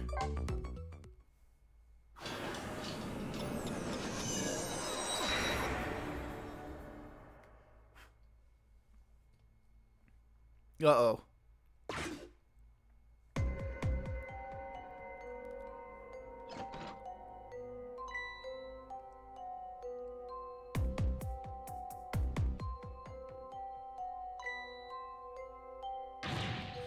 Lynn!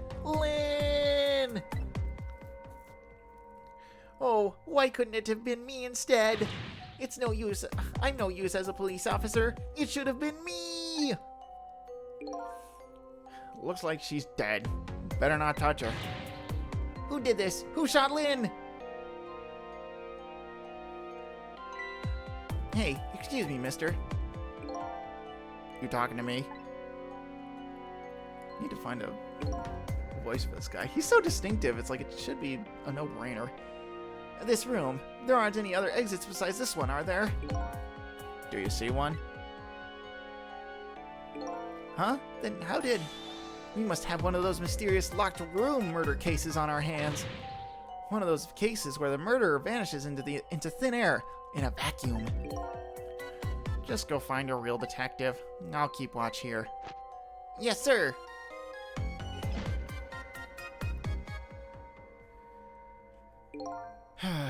What a terrible turn of events. So now a locked room murder? So now a locked room murder, eh? Things never get dull for our redhead. I know of a certain inspector who might dance around at the thought of a mystery. But no mysteries for me. Not when I can rewind time and talk to the victim herself. I guess it's time to go back and see the truth behind this murder with my own eyes.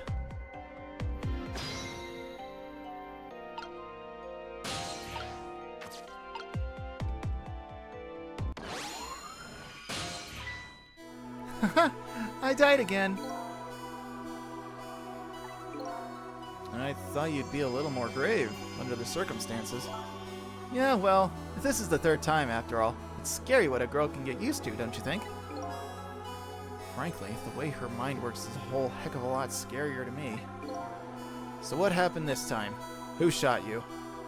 Who shot you?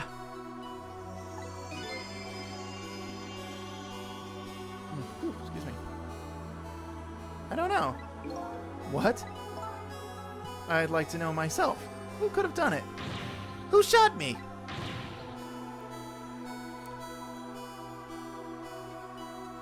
What are you asking me for?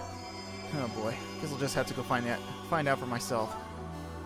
Okay, you just go do that. Hurry along now. I get the distinct impression I'm being used here. Okay, looks like it's time to go back. Back to 4 minutes before your death.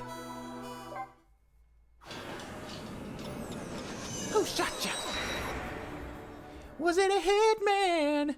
Who is it? Was it me? Maintenance building, basement, 4 minutes before death.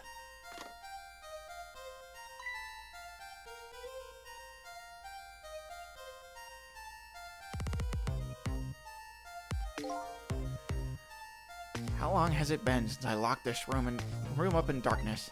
I once thought the truth could be discovered in darkness. Maybe it was just that the time wasn't ripe.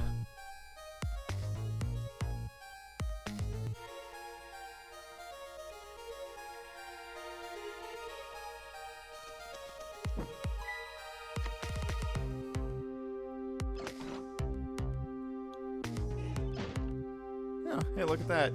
She can actually fit in there.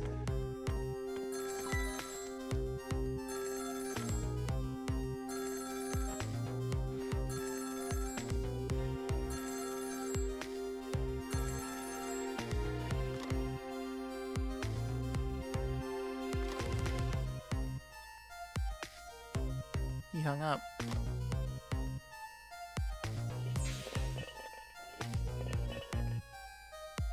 Oh, ouch. Dude, he burned himself.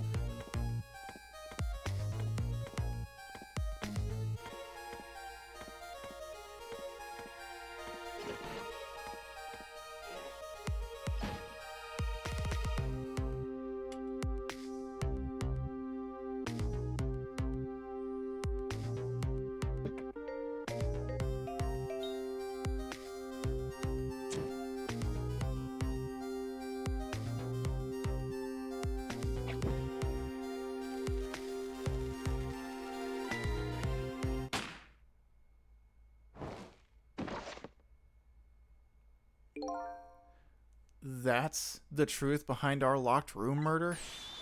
So the murderer was a mechanical murder machine? Murder machine? When I came into the room, it was pitch dark, so I turned on the light. That must have been what set it off. The murder machine, I mean. Can you please stop repeating the words murder machine? That old pigeon guy must have made it, but why? What could be the meaning behind this weird room? Anyway, you'll have to find some way to stop that creepy machine. Once Cupid fires his arrow, it's all over.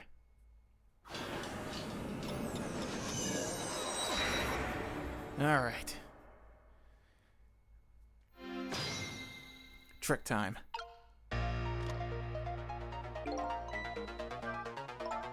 You know what, Sissel? I think this death might be easier to prevent than the others. Why is that? You know, because the murderer is mechanical. She has a point. I can't manipulate living creatures, but I can manipulate this machine. Now I just gotta figure out how to stop it. When the 4 minutes ago me turns on the light, that's when the murder machine is set in motion, apparently. Looks like the key to solving this one is understanding this device. Can't really move anywhere, so we're just gonna have to wait. Okay, he's just talking to himself. The cop is still up there by himself.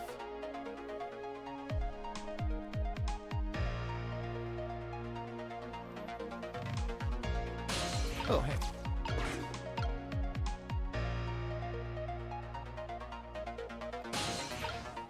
You can jump in here.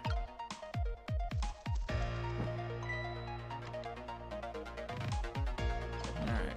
Can't really go anywhere else in that room, so we'll have to wait until we can get upstairs, I think. Right? Of course, I keep saying I think, but it's like I've played this game twice. Or, say twice. I'm actually playing the game twice. This is my second playthrough. But I played the game once already, so it's not like I don't know the solutions to the puzzles already. But it's all for the experience. The experience. How did you manage to cram yourself into that tiny elevator? I've always liked small, cramped places. Whenever I see a little hole or crevice, I always feel like crawling in. The place I feel most at home is that space between my bed and the wall.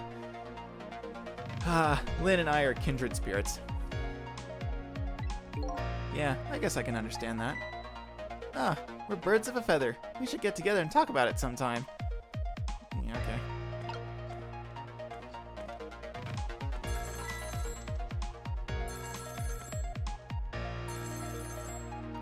Oh, down he goes.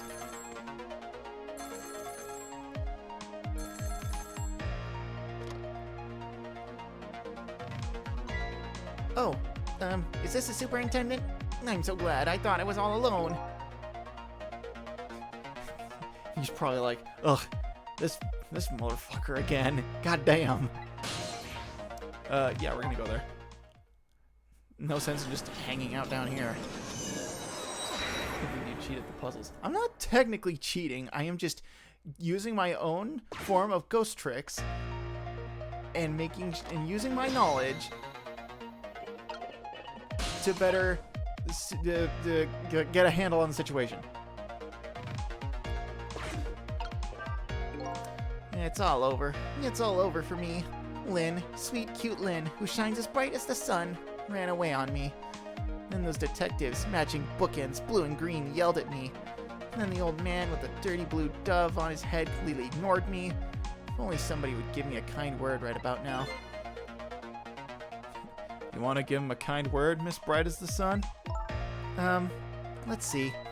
Hang in there. That's all you've got? I'd like to see you do better.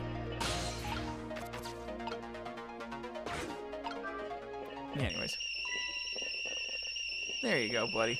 Now you don't have to burn your tuchus on hot water.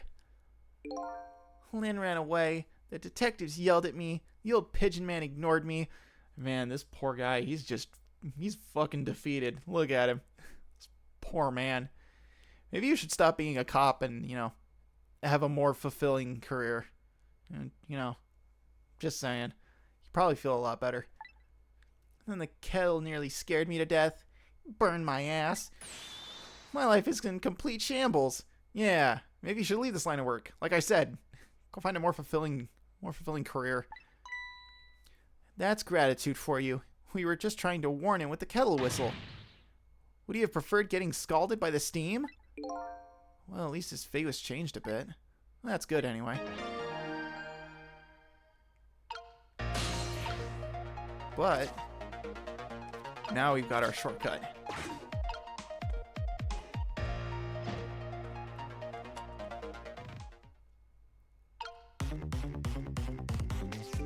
Oop. There it goes. The murder machine has started. And if the whole thing plays out, that gun on the wall will go off. Before that happens, it's up to me to use my ghost tricks. There must be some way to disrupt this domino effect. You just have to find it. Here goes. Hang on. Ball's gonna...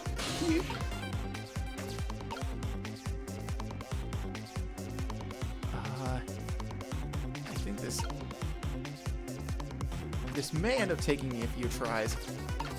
Because I remember the solution, but the process to get there eludes me. Because I forget the order of how you do this. Because it's like, you hit that. Yup. Oh, yeah, I immediately... Oops. Yeah, I kind of... Well, I messed that up already. Well, bye, Lynn. See, even with my knowledge, it still doesn't help. The key to this murder machine is that cheeky little Cupid who fires the arrow. But wait a minute, that swinging shovel. I wonder if that can be used as a weapon somehow against our Mr. Cupid. I guess I'd better rewind the clock again and see if I can pick up any other clues. Alright, we'll do it from after the fate change. That way we don't have to wait too long. We can just get right into it.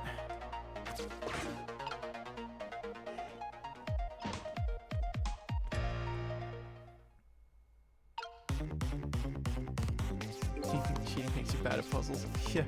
You know what they say, cheaters never win. Okay, walk that up. Now it's starting to... Yep, I remember now. Just want to jump up here. And then...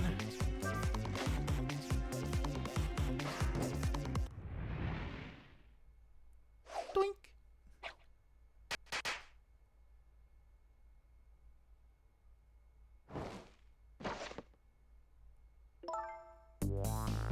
What just happened?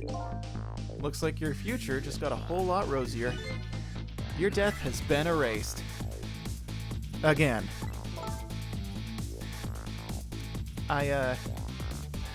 Thank you. You kept your promise, didn't you, Sissel? My promise? You said you'd see you. You said I'd see you again if I died. I don't remember making any promises. It's all for my own benefit anyway. What could this room be all about? Can't imagine. Those things that went off at the end, those were party poppers, weren't they? Party poppers? I have no recollection of what they are, but that's no surprise. Party poppers, the gun going off, it seems familiar somehow. I'll leave that part of the puzzle to you. I have my own puzzle to figure out. Well, shall we go back? Back to your new present?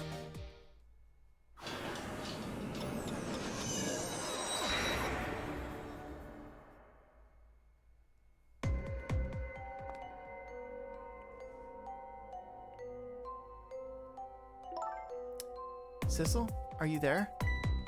Lynn is talking to me? If you're there, could you say something? If you're not there, I guess I'm just a weird girl. I guess I'm just a weird girl who talks to herself. Well, you are kind of a weird girl, whether you talk to yourself or not. Yourself? I'm slipping. Bro's slipping, man.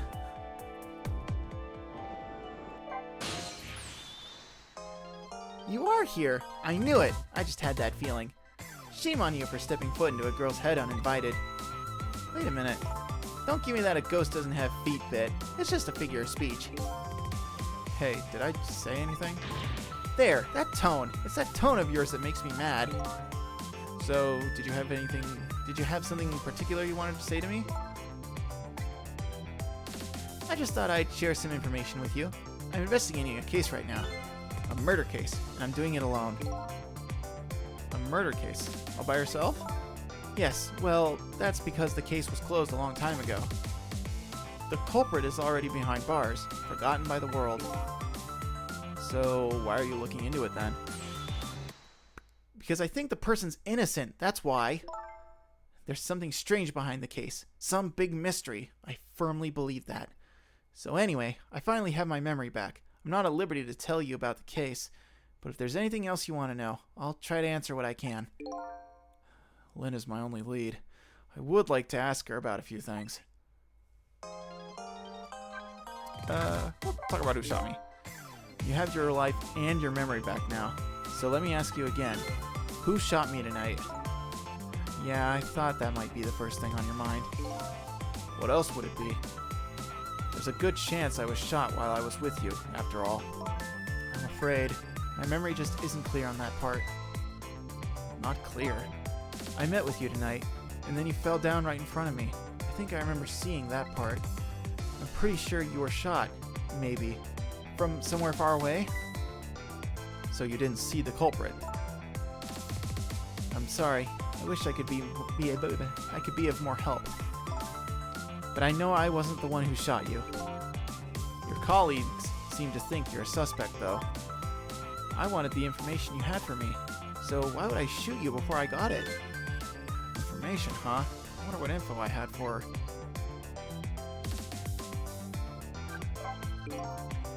By the way, I see you have a little roommate.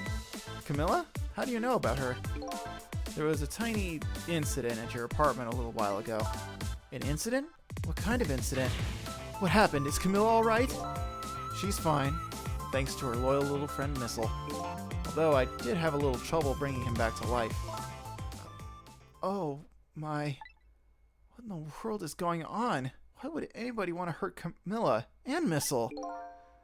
You're being targeted by a certain organization. What?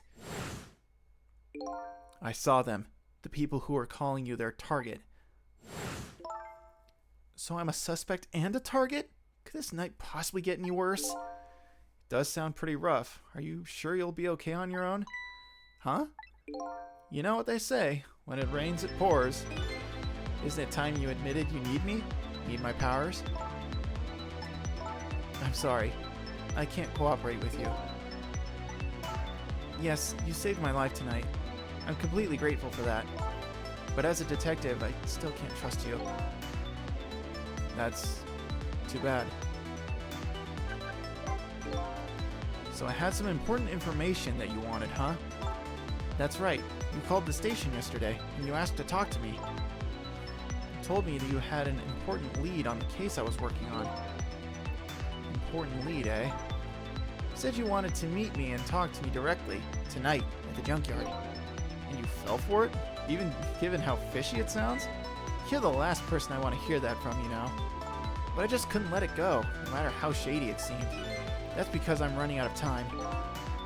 Hey, that's right. You said something was going down tonight. Does that something have to do with the case you're working on? I'm sorry, but I can't talk about it. Oh boy. But I guess I understand.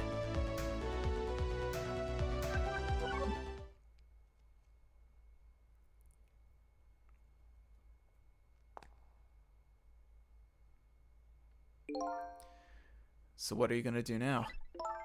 Run, I guess. They'll catch me again if I don't get out of here. And I have to get to the restaurant. I'm worried about Camilla. Oh yeah. What was it? The chicken kitchen on Dead End Drive, right? What about you, Sissel? What are you going to do? I don't know, to tell you the truth. You're my only lead. If you leave... I just realized, you and I are in the same boat. We're both looking for answers tonight, and neither one of us has anybody to help us. Excuse me. That about sums it up. Hey, even if you can't cooperate with me, how about if we just agree to use each other? That's not a bad idea. You're on. You see, I tell you we can't cooperate, but what if I just phrase it in a way that just, you know, sounds a little different? Does that make you feel better? Yeah? Okay. But can I ask you to do a favor for me first? What's that? I need you to sneak into a certain place for me. A prison, to be exact. Prison? That's the place I was calling from the office upstairs. I want you to go find out a certain prisoner's work schedule for tomorrow. Work schedule? For a prisoner? Yes, the prisoners are given different job details every day. Each prisoner's schedule for the next day is written on a small blackboard in his cell. So just go check out a certain prisoner's blackboard, huh? Okay. His prisoner number is D99. If you do that for me, I'll cooperate with you. Okay, you're on.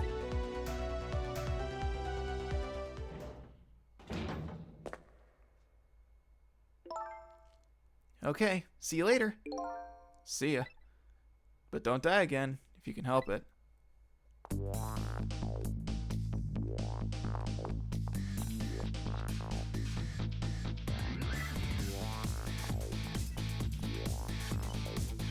Oh, there he goes. Looks like I hold the key to the case Lynn is investigating, and she holds the key to solving the mystery of me. So we've started up a strange relationship of cooperation. Lynn gave me an assignment. My task is to go check out tomorrow's work schedule for prisoner D99. I better get to the prison.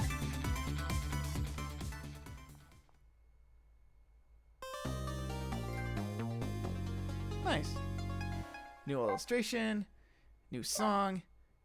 Oh, and we got Lynn's character art. So she does have like leggings or like pants on. They look like leggings, I think. But I always wondered if she wore just like a dress. But no, they're just it's like leggings. We are going to save the data. But we will not continue playing. My throat is absolutely thrashed. And I am very hungry. Because I woke up at like 8 a.m. local time after sleeping for like 5 or 4 hours or something like that. And my head also kind of hurts a little bit. I've enjoyed watching you thrash your throat. Wait, no, that sounds wrong. Yeah, you rephrase that, please. Yeah, so not right now. All right. Well, we can listen to the sick Ghost Trick theme song here. All right. Awesome. So we got through the first 5 chapters of Ghost Trick.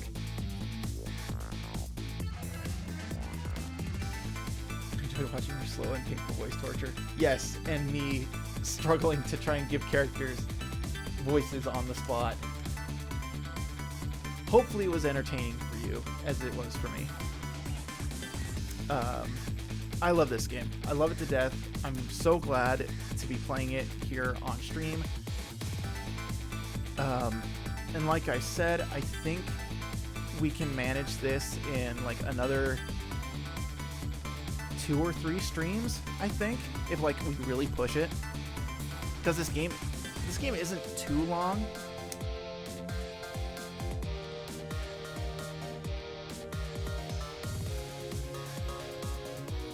So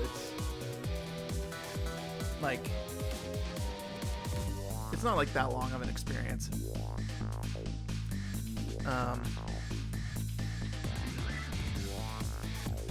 But still, this is a fun game, and I really enjoyed. I was going somewhere with that. Oh, right.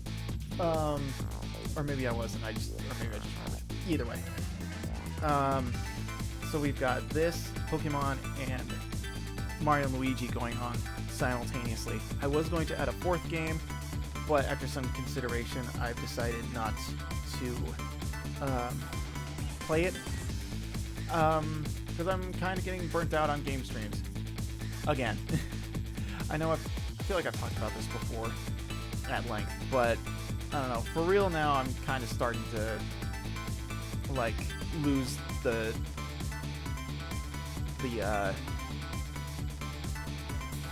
game stream fire. It's kind of slowly burning out. So, and it's also kind of tied to my stream, like my stream hype too. Because I don't know, I've been kind of losing the thrill of stream as of late. Just, mood stuff and all that. So I wanted to do some of my favorite games first before I took a hiatus from streaming games. If I decided to, a hiatus from streaming games if I decide to just not play games at all anymore. Just depending on how I feel. So before I did that, before I either quit or went on hiatus or whatever, I wanted to get through some of my favorite games. So Mario and Luigi and this will be full playthroughs, Mario and Luigi might be a like completion-ish playthrough, depending on how I want to handle things. Because there's some extra stuff in that playthrough I want to do. That's, it's stuff that you kind of have to go off the beaten path to kind of do. So there might be stuff I do off stream in regards to that game. Maybe, hopefully, have the energy for it.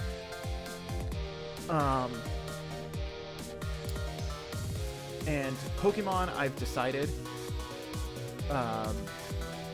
One can only choose before the flame dies out. Yeah, I'm starting to lose it. But yeah, and Pokemon Crystal will be just the first. Will be the Johto gyms and then the League, and then that'll be it. I don't have any plans to do the post-game stuff in Kanto and the Red fight, because the Red fight is really hard, and I don't really want to go through an entire nether region for that stream playthrough. I don't. I'm not feeling it. So the Crystal playthrough will just be the first 8 gyms, then the League, and that's it. If I decide to revisit it later, then we can put it on the docket or whatever. But that is the current stream plan going forward, is Mario and Luigi, casual Pokemon Crystal playthrough up until the League, and then Ghost Trick. And then after that, taking a break from video games. It also kind of sucks that all the games that I'm playing now are like dialogue-heavy RPGs and or story-based games, so I'm going to be doing a lot of talking, which kind of sucks. But anyways, that is the plan. Next week,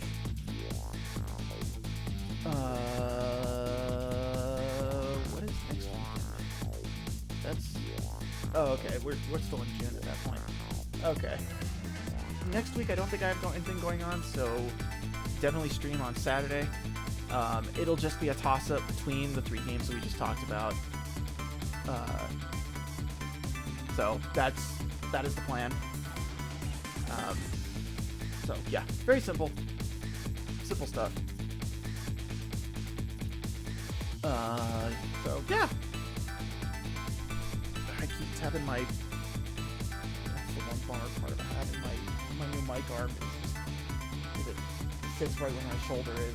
I keep tapping it because I have a pop filter in front of my mic because I'm cool like that, and I don't want to say the cable, the armature for the pop filter kind of sticks out a little bit, so it taps my steez.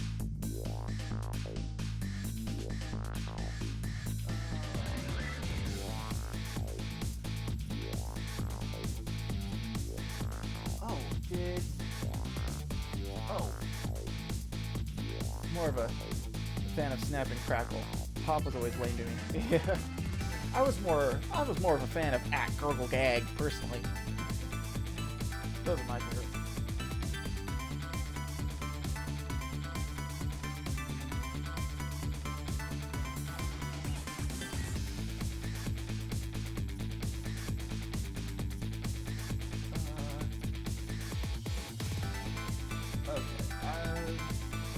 Slushy Ghost is streaming Soma right now, and I think that's pretty interesting, going from a game about ghosts to a game about spooky, scary robots.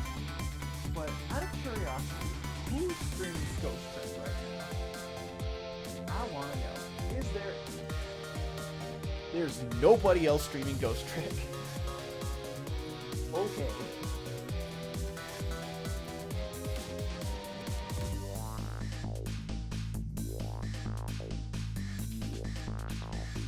Wish I could stream more often so I can play people. It gives me a list here whenever I pull up the channel rates, and there's so many cool people that I follow that are really up for rates.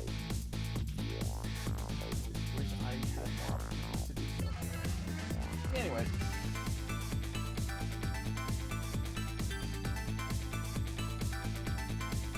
We're gonna go and raid Slushy Ghost.